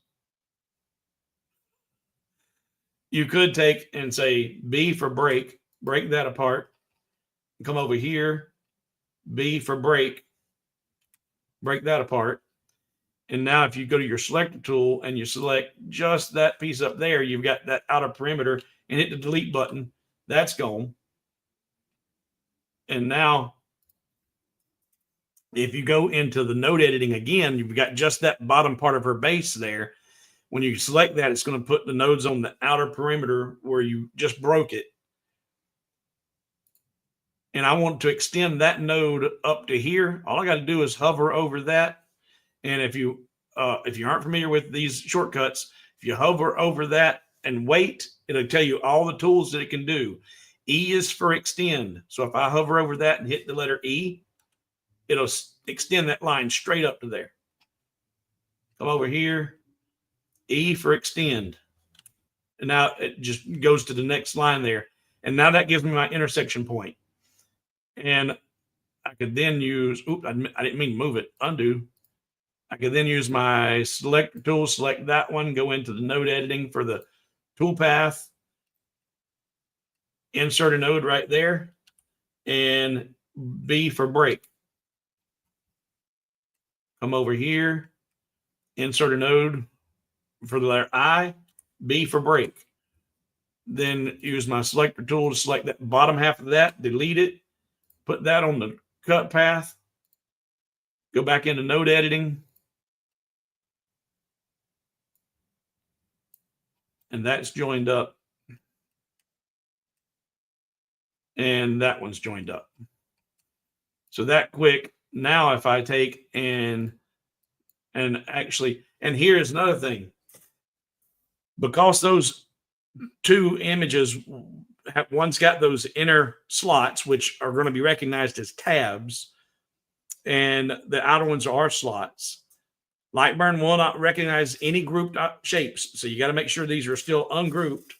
But now when you look at that as an ungrouped feature, you can go into the tools and resize slots and selection. It recognizes all 5 of those slots where it did not recognize them before. Recognizes those as tabs, even though they are slots. But look down here. Here we've got only one of those being recognized, and they're actually slots. But if you see here, we got some extra nodes in here. Cancel. Node editor. Select those 2 and hit the letter D. Tools, resize slots and selection, slot width, and there you go. Done. So that would fix that entire piece. And now I would do the same thing that I did before. Instead of trying to correct all of this one over here, because these are identical, including the 3 slots there, I would select from right to left those, group them, Control D, duplicate them, put those on any other path so they're easily identifiable. Select this one and bullseye it. Then turn off that purple layer that I just created that duplicate on so I don't see it. Then select just that piece there, hit the delete button, turn that one back on, and then put it back on the red layer. And now I've got that completely done. So I haven't done everything down here, and I'm not going to do all of them, but those are done and fixed and easy. And you don't have to fix everything. So Alt-J is a big takeaway from this one. Alt-J is an alternative to the zero offset. Zero offset doesn't always work. And when it doesn't work, do Alt-J to close your shapes. Lots and lots of information in here. And we're getting ready to jump into Protractor. And the Protractor is one that I really enjoyed learning and getting my mind wrapped around how that works in the measuring tool. And I want to look and make sure, see if anybody's questions or comments I need to address before I jump any further. Good, no, all right. So there. Now, we've all done it. I've done it. I've done it for so long that when you open the measuring tool, there is a ton of information on that screen. And 90% of us, how long is that? How wide is that? We use it like it is a tape measure and nothing else. We grab it and we draw out our 2 points and see how long or how wide a particular shape is. And that's the extent of using that measuring tool. But there is so much more with that measuring tool. So over here, let's take a look at the rocking chair.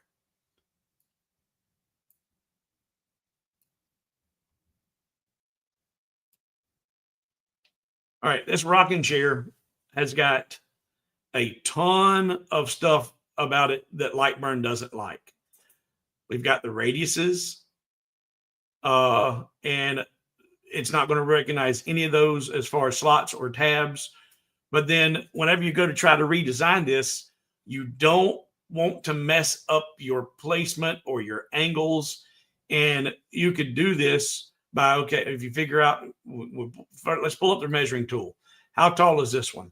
Well, it's got a node in the middle, so it breaks. And that's, if you've ever wondered why you're not getting that total length of that, it's because there's a node right there. And so it's measuring the distance from that node to that node. And to show you, if we go to node editing, see, right there's that node. So if I delete that node, because it's a straight line, it's irrelevant. And now if I go back to my measuring tool, now you get that total distance right there. And that's 2.5 millimeters. But it's not all the way to the top because we got this radius. Well, you see it's measuring that radius, and it's measuring that part of the radius, that arc and that arc. There's a node right there in the middle. But if we delete that node, go away, we delete that node, it messes up your radius, and that don't work. But if I want to find out how tall that is, if I come in here and this is where the road measuring things at an angle can be a problem. If I come in here right here to the center and I draw down to there, well, that would give me 3.1 millimeters in height from there to there, but that's not the same height as the entire thing. If I rotate that around, it's going to be close, but it's not going to be exactly right. So if we look at the measuring tool, not only do we get the length of that segment's 2.5 millimeters, this segment up here is 1.5 millimeters. Look right here. Negative 14 degrees. There's your protractor. That's telling you that the angle of that line is negative 14 degrees. If it was a straight line,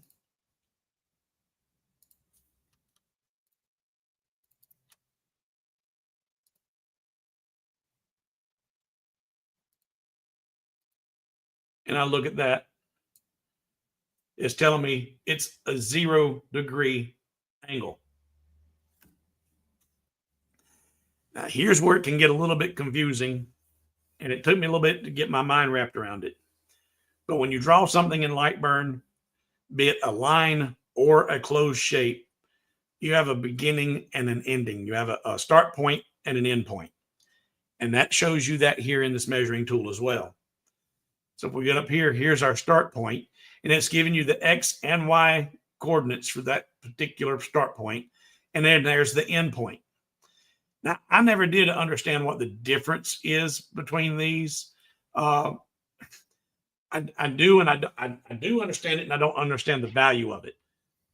But the difference is the same as the length here, because it's only on the Y or the X axis. It's 228 millimeters difference between the start and end point. And there's 0 difference on the Y axis because it's just a straight line. So that's what it is. But what is its value, I don't really know. I'm sure if an advanced designer would need to know that for certain things, but I haven't run into it yet. I will. I haven't yet. But when we look at that, go back to that, it's showing you a 0 degree angle. It's a straight line, 200 or 2.28 millimeters long. I want you to see something. I'm going to draw a line, and I'm going to tell it to be 2.28 millimeters long. Select that line, 2.28 millimeters. Let's put them directly over one another. So those are equal in value. They're 2.2. Well, what happened to that one? That one's not exactly 2.28. There we go. So now when I look at that, yeah, 2.28 millimeters long. So those are identical lines, right? You just see me draw them and gave them the value of 2.28 millimeters. They're identical. But when I look at the measuring tool and I look at this, it says 2.28 and an angle of 0 degrees. But when I look at this top one, it's 2.28 millimeters long, but it's 180 degrees.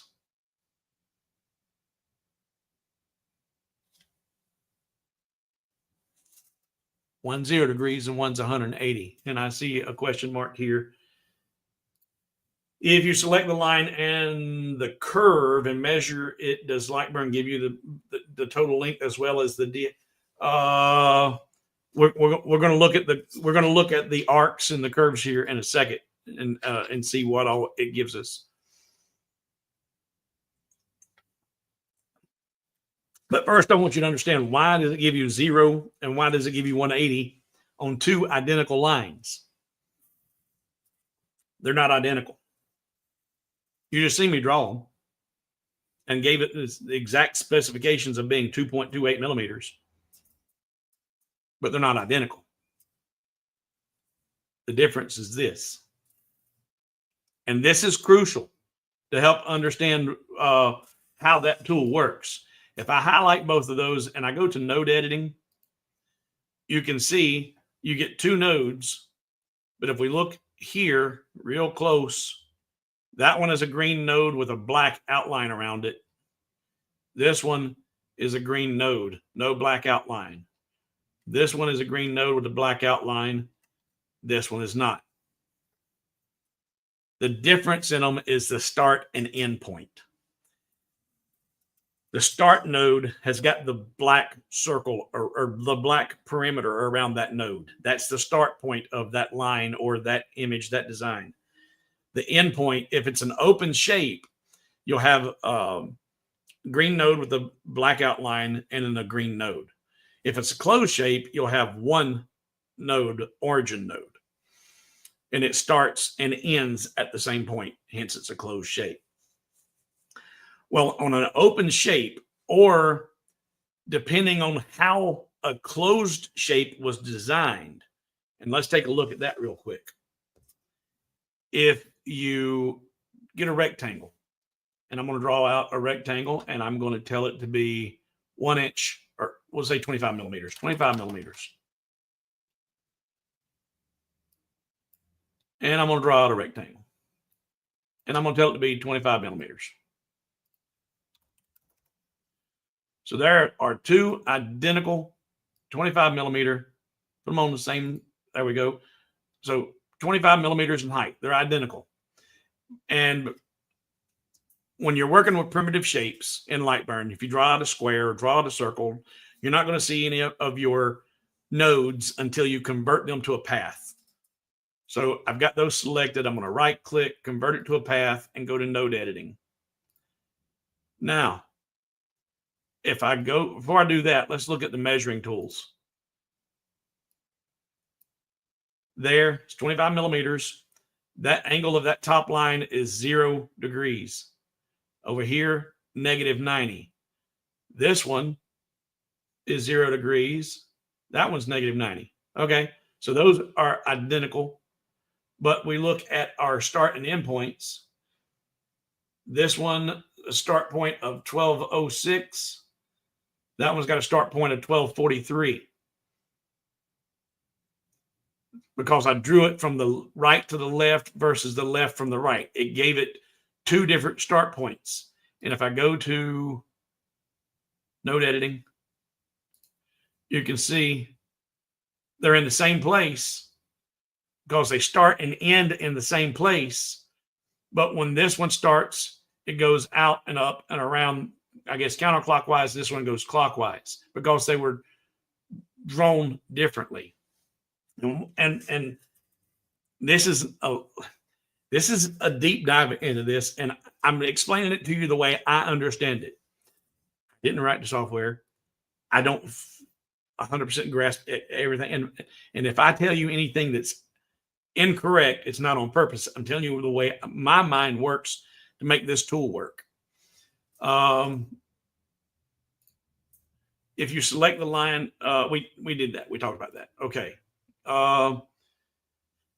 So now let's look.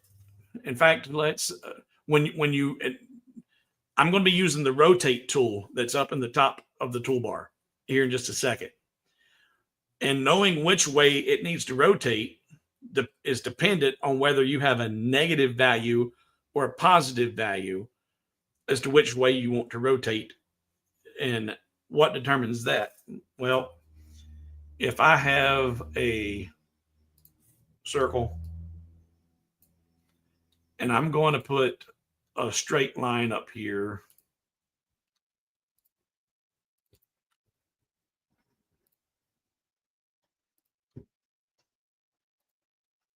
and that's somebody's car in the background.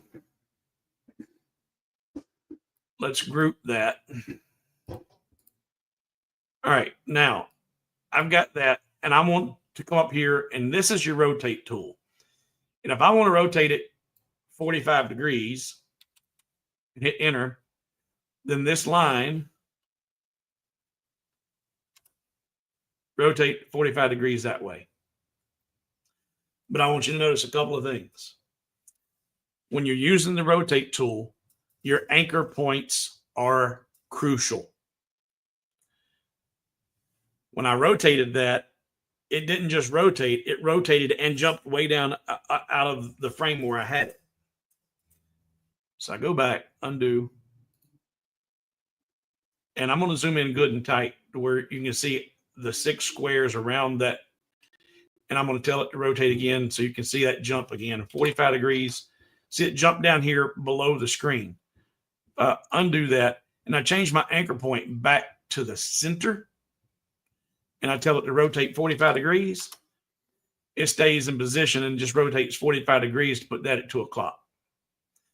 So when you're using, if you're going to be using the techniques I'm going to be showing you here, you got to recognize that you need to make sure your object you're going to rotate is anchored properly using those anchor points up there in the top of the design.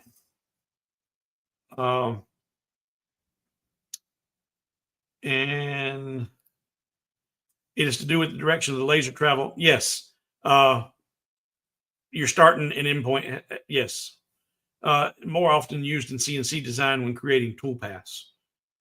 My head is starting to hurt. I think my brain might be full. Well, we're going to wrap this up here in just a few minutes. But I want to show you. I need you to have a basic understanding of what's moving which way and why, so that whenever you want to tell it to do what you want it to do, you know why you're telling it to do it this way and not that way. The anchor points got me quite a few times. Yeah, I was so glad when I figured out what those anchor points, and Lightburn doesn't even call it anchor points. That was the name I gave it several a year ago, because as some of you have heard, I use the simile or like when you drop an anchor on a boat. You drop your anchor over the side of the boat. The current and the winds are going to move your boat around, but that anchor is stationary. It ain't going anywhere. The anchor is fixed. Well, these are the same thing. You drop an anchor wherever you tell it, and then your piece is going to rotate around that anchor point wherever you tell it to be. So now I'm going to put that back, and there it's back at the top, and it's still at the top, but I rotated that 45 degrees and it went to 2 o'clock. Now, if I rotate it negative 45 degrees, it goes to 10 o'clock. So when you rotate it a positive value, it's going to rotate clockwise. When you rotate it a negative value, it's going to rotate counterclockwise.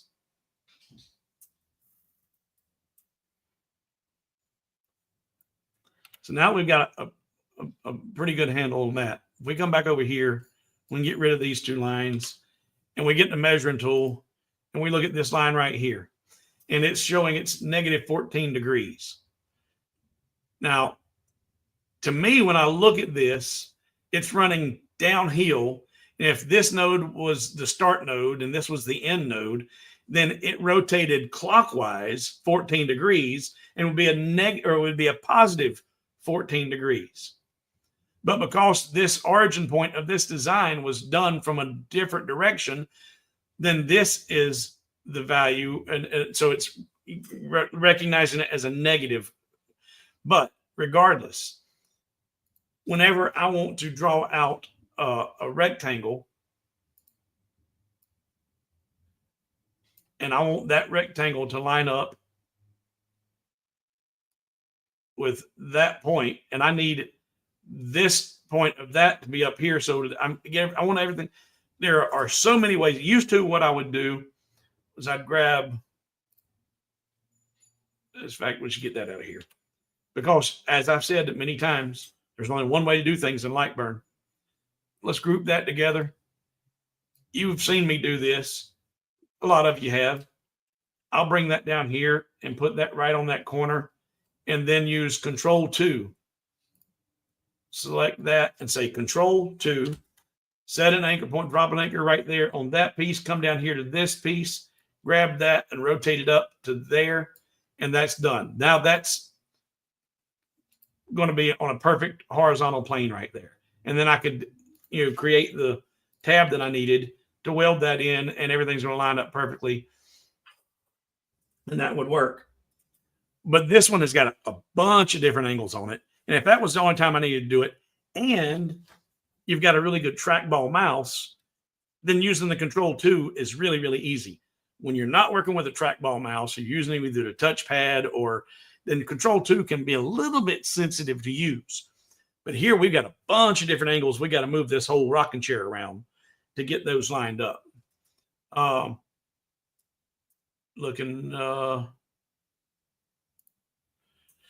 making the design Lightburn friendly, does that make it your? No, absolutely not. In fact, I even told the designer, the creator of this is not my file.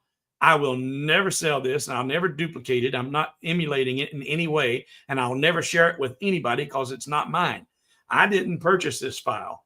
I helped someone who did purchase it, and I only shared the revisions with them, and I will delete everything I've got after the fact. No, me. And there are some creators out there, they'll tell you, oh, well, once I modified it, it's not the same one. It's now mine. No, it don't work like that. It don't work like that at all. And Stacy, no, I don't think you can change it. I don't think so. Because it has a lot to do with how it was drawn out as far as where it starts from. I think I may have seen someone allude to the fact of changing the start point, but I never have. I don't know that you can. All right.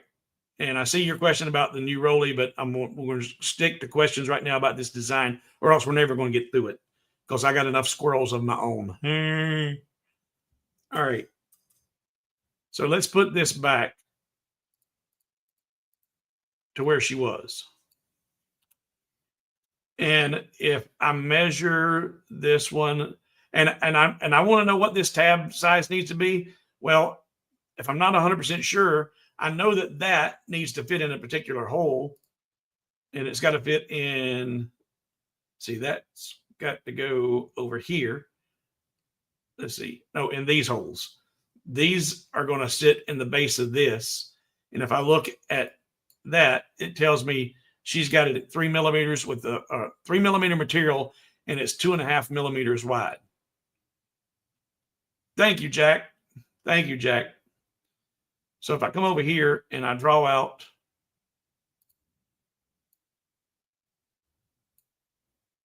two and a half millimeters, and this one will be the width. And if I use my measuring tool, come down here and measure from here to here, there's that 2.5 millimeters that I just got by looking at the other rectangle over there. So I know that it's got to be 2.5 millimeters.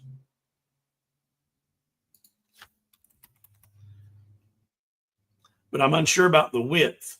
And trying to measure an exact measurement from there to there, you could, because what? There's only one way to do things. You could come right there at that intersection point, start a line, draw it to that intersection point, then grab your ruler and do it like what everybody else does. This is just a tape measure. Start right there and draw up to there. And there's 3 millimeters in height. And then you could say, okay, now I know what size that needs to be. Say, okay, go away, get that one and delete it and tell it to be 3 millimeters. Unlock your aspect ratio. No, not 30, dummy. So there is your size of that tab. And if you put it right there, that's where it needs to go. And you could use Ctrl 2 to lock it right there and rotate that down to there. But I can also use my protractor. And when you've got a bunch of angles on this, because we need to have these two corrected, this one corrected, and this one corrected, and this one down here corrected. We got a bunch of different angles. Sometimes it's Ctrl 2 is not the best solution. So if I come over here and look at this and I measure that angle, it's -14, and that one is 0. So that tells me if that's the plane I want it to be on at 0 degrees, and this is -14 degrees, you have to put the -14, the negative part of it, out of your mind. The reason I showed you a minute ago that when you rotate the design, if you put a negative value in there, it rotates counterclockwise. If you use a positive value and rotate, it rotates it clockwise. Well, here, I want this design to rotate counterclockwise. So it's a difference of 14 degrees. That's the line I want it to be at is 0, and it's showing 14. So that's a 14-degree difference. So if I simply select that shape, and I've got my anchor point in the very center, and I want to rotate it counterclockwise, then I use a negative, and I want it to 14 degrees. Then that puts that parallel to one another, and I can drag that right in there, duplicate it, Control D, duplicate that. Oops, too far again. Put that one in there, right there. Ungroup it so I can get my nodes. Select all of those nodes. Letter D for delete. Get out of node editing. Group those two. Hold my shift button. Now, here I'm not going to move them, and let's see if they will weld together. Yeah, well, we got a little bit of funky thing going on over there. And you can correct that by going into node editing and deleting it. But that is why a lot of times when I'm doing this, I'll use my control arrow down and overlap them. And if we look, now you can see they're overlapped. Control D, or not Control D, that, hold shift, select it, weld it. That gives me a clean weld. And then whenever I go into the resize slots and selection, it's going to recognize those tabs, tab height, and tell it to be 3 millimeters and apply it. And that corrects, that gets rid of that overlap. It puts it right where I want it to be. So there, we got those done. Now I need these. Well, I want this line to either be perfectly straight up and down or perfectly horizontal, vertical or horizontal. Well, and I want to make sure everything's still grouped again so I can rotate it all together. So group that back together. And I get my measuring tool and I look at this line. This line is 105.9 degrees. And this one should be the same. It's 105.8. This is the same, within 1/10 of a degree. And this is that ugly 4-letter word, math. And if you got your calculator tool in your menu bar down there, it's a great place to have it. You can pop it up and do the math. But here, like I said, we want it to be straight up and down or horizontal. Straight up and down is 90 degrees. And 90 is closer to 105 than 0. So if I do that, try to get it to the 90-degree line, then I've got a difference of 105 less 90, 105.8. So if I open up my calculator and clear that out and say it's 105.8 less 90, that's a difference of 15.8 degrees. And I want to rotate it clockwise. So I've got that selected and I'm going to rotate it 15.8 degrees. Now that's a perfect straight line. If I've got there, and here, if you're not sure about the depth or the height, you could even pull, since you've got it perfectly straight, you can pull that tool path out to there, then come over here to your corner of that one, draw out till you get to that line, and there's your height. And then you can take and measure your width with that tape measure. There's 3 millimeters. Tell that to be, and it looks like that was 3 by 3.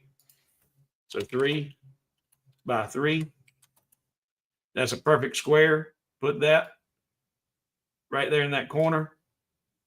You'll have to ungroup these so you can see the nodes. Get rid of those nodes. Oh, I hit the delete button. Hit instead of the letter D. Get rid of those nodes. And I can get rid of that tool path.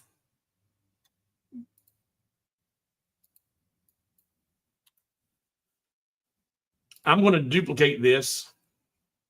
Control D, duplicate that, and I'm going to move it over here. And now I'm going to take this and this. Let's see, that, subtract that. And there I didn't overlap them, so it didn't work. Undo, little control arrow over a little bit, and then that, subtract that to get them in my slot. Now, because I've gotten proficient with my protractor, my P's are working really good, I don't have to worry about moving things around anymore. I can take my protractor, find the angle of those two, and rotate that cube into the position I want it to be in. So if I take this up here, and I'm gonna show you how the anchor point works. I'm gonna anchor it right there in that position, and that's the bottom right corner of that object. So now I want to rotate it I want to rotate it clockwise from this anchor point. So dropping the anchor point right there, and then I'm going to rotate it the necessary degrees. And what is that going to be? Here is 121.6. That's 90. 121.6 less 90. It's a difference of 31.6 degrees. I need to rotate it clockwise. So it's going to be a positive 31.6 degrees. So I've got that selected. Rotate it 31.6 degrees. Popped it right into place. I didn't have to move any of my stuff around. I could have done that with the very first rectangle, but I wanted you guys to I want to try to ease you into this because this is a lot. We're in this 2 hours, 10 minutes. A lot of you still here. Hope majority of you have been here for the whole thing, because I don't like doing a 90-minute. Look what I can do. I'd rather give you a 2-hour. Look what you can do. And let's go to node editing. And now I will get rid of all of those nodes. And now let's see if this will work. A, subtract B. Now see, it did not subtract that because it did not overlap enough for it to get rid of it. So here, undo. Because of the way this works, if you're not drawing out here straight out or here straight out, you could get an unwanted result. So to make sure that it was right, what I would do is put all that back in a group. And what angle is that? 58.4. Rotate it from the center, negative 58.4. Oh, take that back, undo. What did I look at wrong? 58. Oh, because I want a difference of 90. I didn't want to rotate it 180. So 90 less 58.4. 90 less 58.4. It's a difference of 31.6 degrees. And I want to rotate it counterclockwise.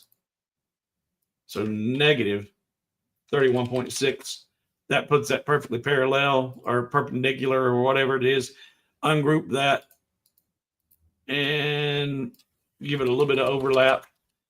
A, subtract B. I didn't get A, subtract B. And there we go.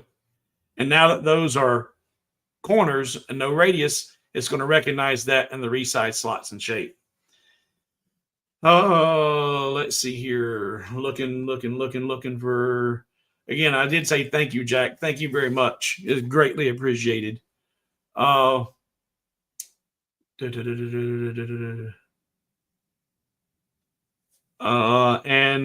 I see, Robert, I have not had any conversation with him about it, but Stacy says that Leo advised me because I have asked him specifically spring, gave no other indicators. It'll be released in its time and not before its time. He's very, very particular about his product. And if there's any issues whatsoever, even if it's not a design issue, if there's a supply chain issue, there are a lot of things and factors that come into play, especially when you're exporting and importing product, that come into play. So not before its time, but in its time. And when it does, it'll be right. nothing like having something sent out, and I've received them. You get the first run of production models, and it's just slammed with tons and tons of problems that they correct and fix. And not Roly, but any manufacturer is prone to it. But Leo is really good about making sure he's done everything he can to get any bugs killed before he gets it out there. Questions and comments. Here's question marks. Can you select both lines and get the angle between? That would be nice. Boy, wouldn't that be nice? Let's see. I don't think it's going to do it. No, because when you highlight, you can highlight a segment, but you cannot highlight 2 segments and get any kind of variation or difference there. I'm trying to think if there would be any way that could be worked into internal calculator within the measuring tool to do what I just did, take the 2 values and get the difference and have it compute those for you. Don't know. Something to ask the guys, the designers at Lightburn.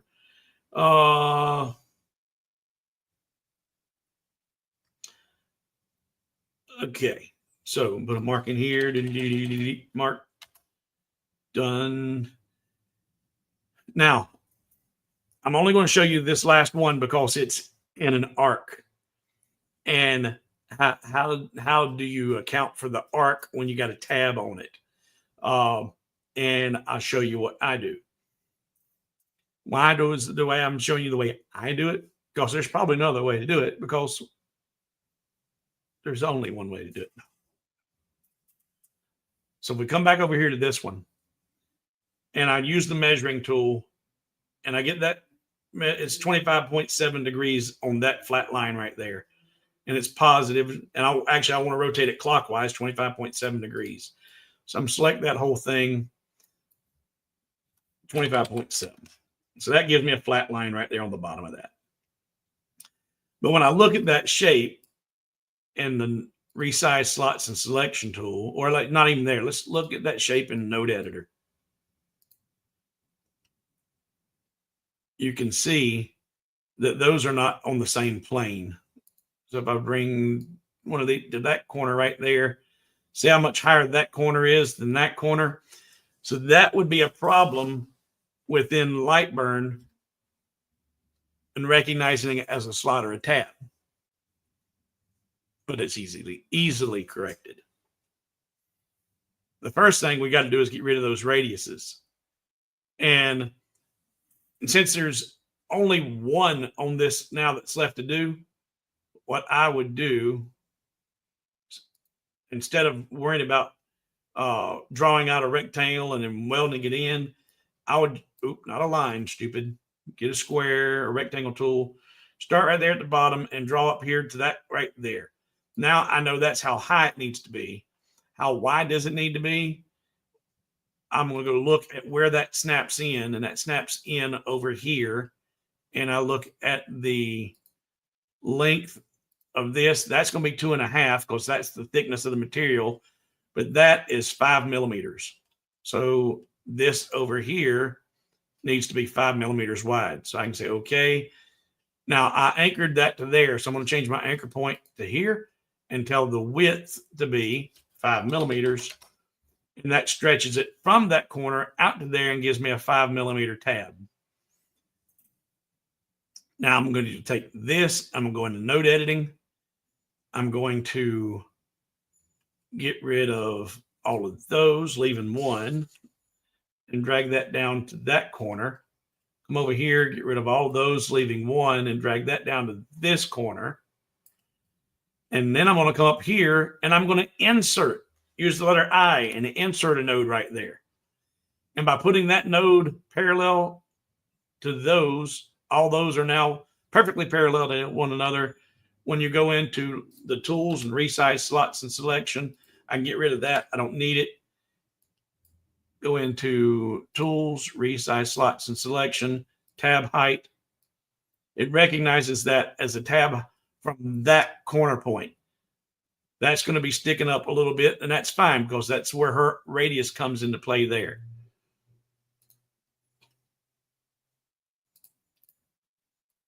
And then once that one's completely modified, duplicate it, bring it over here. And now I've got two. I can get rid of that one. I don't want that anymore because it's not adjustable. And you do the same thing with here with these having the radius. You would align to that anchor or that angle, whatever that angle is. If I had a 3x3 or whatever, however tall that was, I'm not even gonna worry about the measurements, but I wanted to make that line up. All I got to do is come over here, get my ruler, my measuring tool, and see that's at 13.5 degree angle. If I want the bottom of that to line up with that, it needs to rotate counterclockwise. So negative 13.5 degrees. Didn't get my tab in there. Negative 13.5. And that is going to line up with that line, and whatever, I'd place that wherever it needed to be and weld that into the new piece. It would be the right thickness. I'm not going to go to all of it, but that easy. I was able to rotate that around to the angle I wanted it to be without having to do a whole lot of angling, flipping, and welding. It's like use the tool for what it's use the information you have at hand to do what you want it to do. Up here, you've got a similar situation. You got all these outer radius are not a problem, but these are a problem. Well, if you measured here, you know it's 9 millimeters. It's 3 millimeters, but here you're going to be 6 millimeters once you take that radius out of consideration. And so 3x6, I could draw out a 3x6 rectangle, millimeters, 6x3. No, I had it right. We'll rotate it. Nope, wrong button. So that's close. But if I take that and we're going to put it right there in that corner. So if I'm in the bottom right corner, I'm going to drop that down there to that bottom right corner, grab my measuring tool. That angle is 150 degrees. We know that one is 0 or 180. But if we're looking here, that's a difference of 30 degrees. 150 and 180 is a difference. And forget that negative 150. The difference is 30.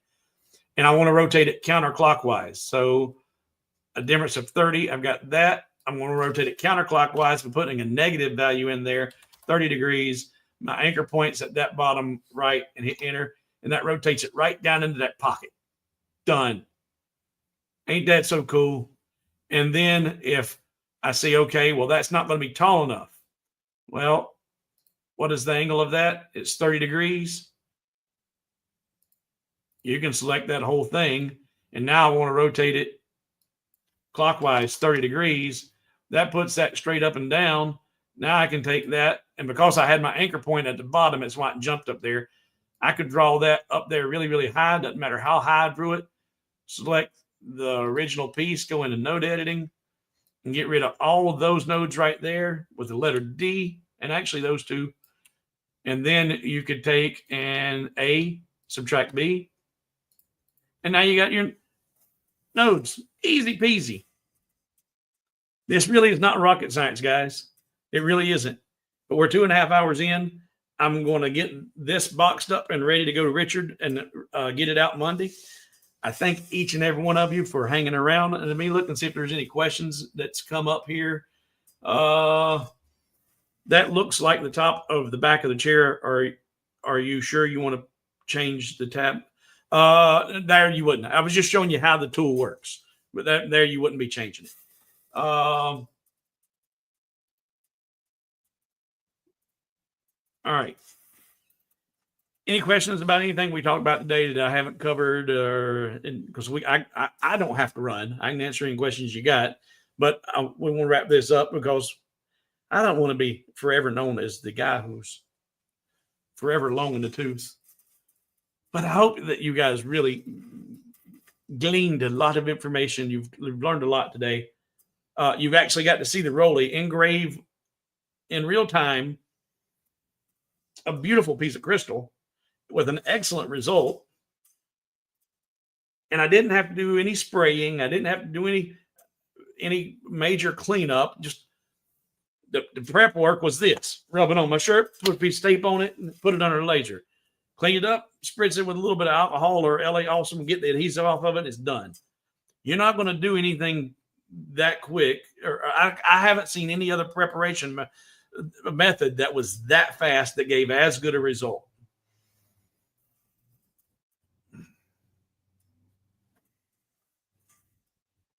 It hurts my brain. I'll leave the designing to you.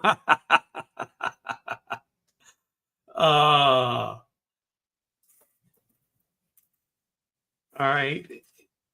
Well, guys, I thank you for hanging out. I thank you for being part of my Saturday as usual. And I am thankful. And that was the key word today for the giveaway. Thankful. I'm thankful for each and every one of you, and thankful for your support. All the patrons, a huge thank you. I would not be here without you. If you are not a patron and you do enjoy these streams, and if anybody's hanging out for 2 hours listening to this hobo, you got to be learning something or getting something from it. And if you and I do, I genuinely take great pride and joy in sharing what I learn as I'm fixing these files for other folks. And I have used that rotate tool and that angle in the measuring tool, but I didn't really get a really good grasp on it until this week. And I've still got a little to go, but I've got a pretty good handle on it. And I would rather, I like that, teach a man to fish, or, give him a fish or teach him to fish. I'd rather teach you how to do these things yourself, and you guys be able to be self-reliant and fix your own problems or prevent problems as you're designing them. But when they pop up, you know how to overcome them. Or if you've bought a file, you know how to fix it. I'm happy to help those. I encourage you, if you are uncomfortable with doing things like this and you get one that's just, send it to me. I do not attack anybody's work. Like I said, this designer, she does some really, really good things. But they're not Lightburn friendly. And but I made this Lightburn friendly for the purchaser. And now he can scale it up and down as he wants to, and it not affect the overall size of the design.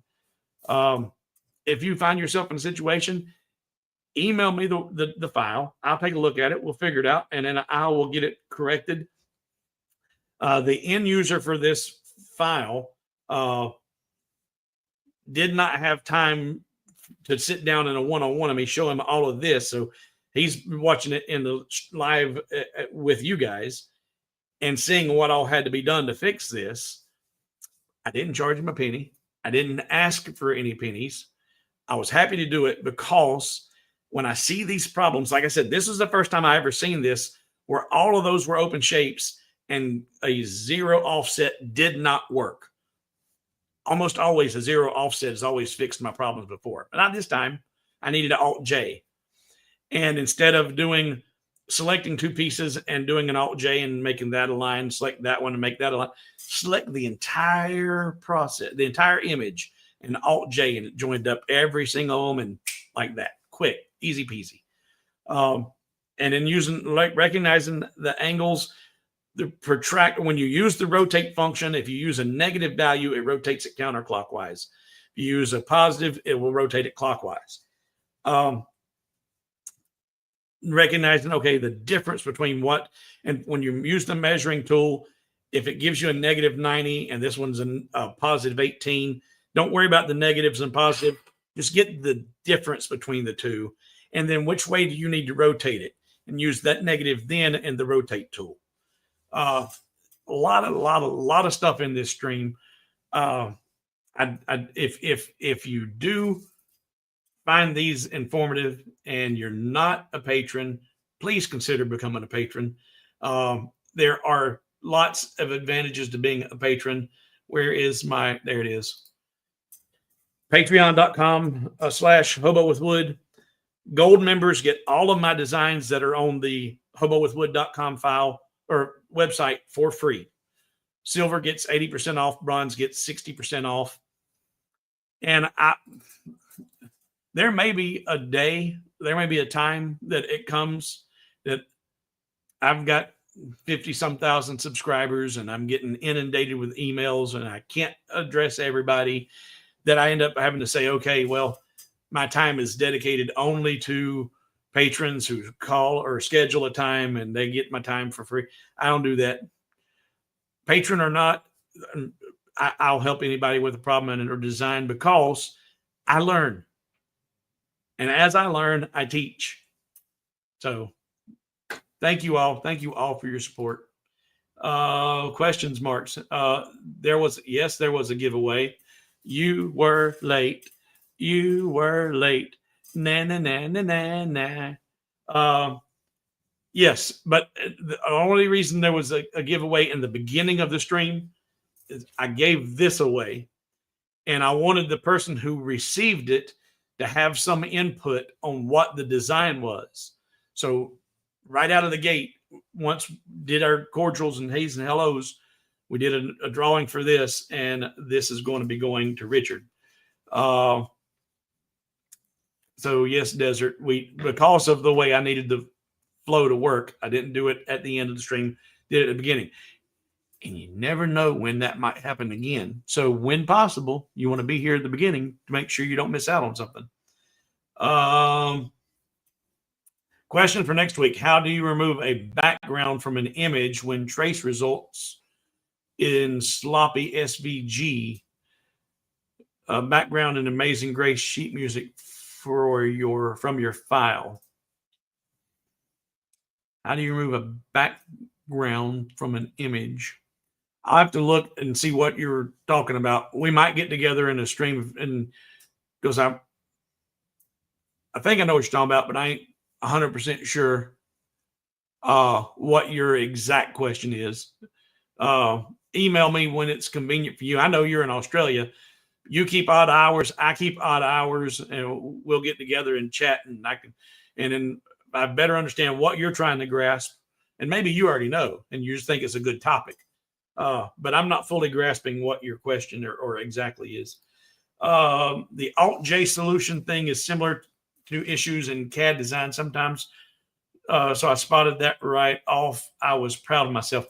Yeah, and I think the Alt-J and the Alt-Join is what she says that she does now in her designs, because I think she said now she does an Alt PE or Command PE or something.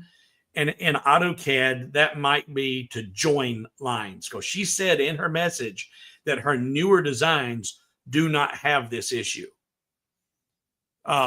So again, and this was not a reflection of the quality of her work.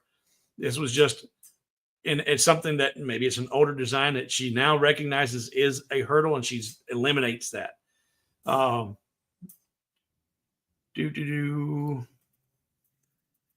Event, an old fart. An old fart learned something. All right. And, Armstead said that Chris used the image editor. I don't use any other creative software. Is it wrong to use it? What is one a lot of people talk about? ImageR. Everybody wants to use this. You see that a lot in threads and comments. I edit everything that I work with through Lightburn. I don't use any other, and the other softwares might be more user friendly and more intelligent and have better capabilities to do the background removal and stuff like that. I just don't know them. I don't use them. I haven't used them. So I accomplish everything I need to through Lightburn. It's not wrong to use another software and import it in. Everybody does it. I just don't. All right. So guys, thank you again. Thank you again. This is the month of thankfulness, and I am, and I've said it several times in this stream, I am thankful for each of you, patrons or not. And thank you to everybody who contributed here in today's stream. And I'm just looking at your comments there, Chris. ImageR, GIMP, Corel, all result all result or can't get what I want. And he says he's using GIMP, but he's not getting. Chris, if in fact, since you're up and I'm up, send me an email, hobowithwood@gmail.com, and I'll send you a link right now to join me in the studio just as soon as this stream ends, and we'll figure out what it is you're trying to do and see if it's not something that's easily done in Lightburn. So send me an email, and I'll send you back an email with a link in it to join me. All right, guys. Thank you again. Thank you. Thank you. Did I say thank you? I am thankful that you're here, and you have been here. Hope you all learned a lot. I shared a lot because my voice is going. Thank you for being here, and thank you, Richard, for participating, and I'll get this out to you. It'll be in the mail Monday. You guys have a very good weekend, and Chris, I'll talk to you in just a second. Bye, y'all.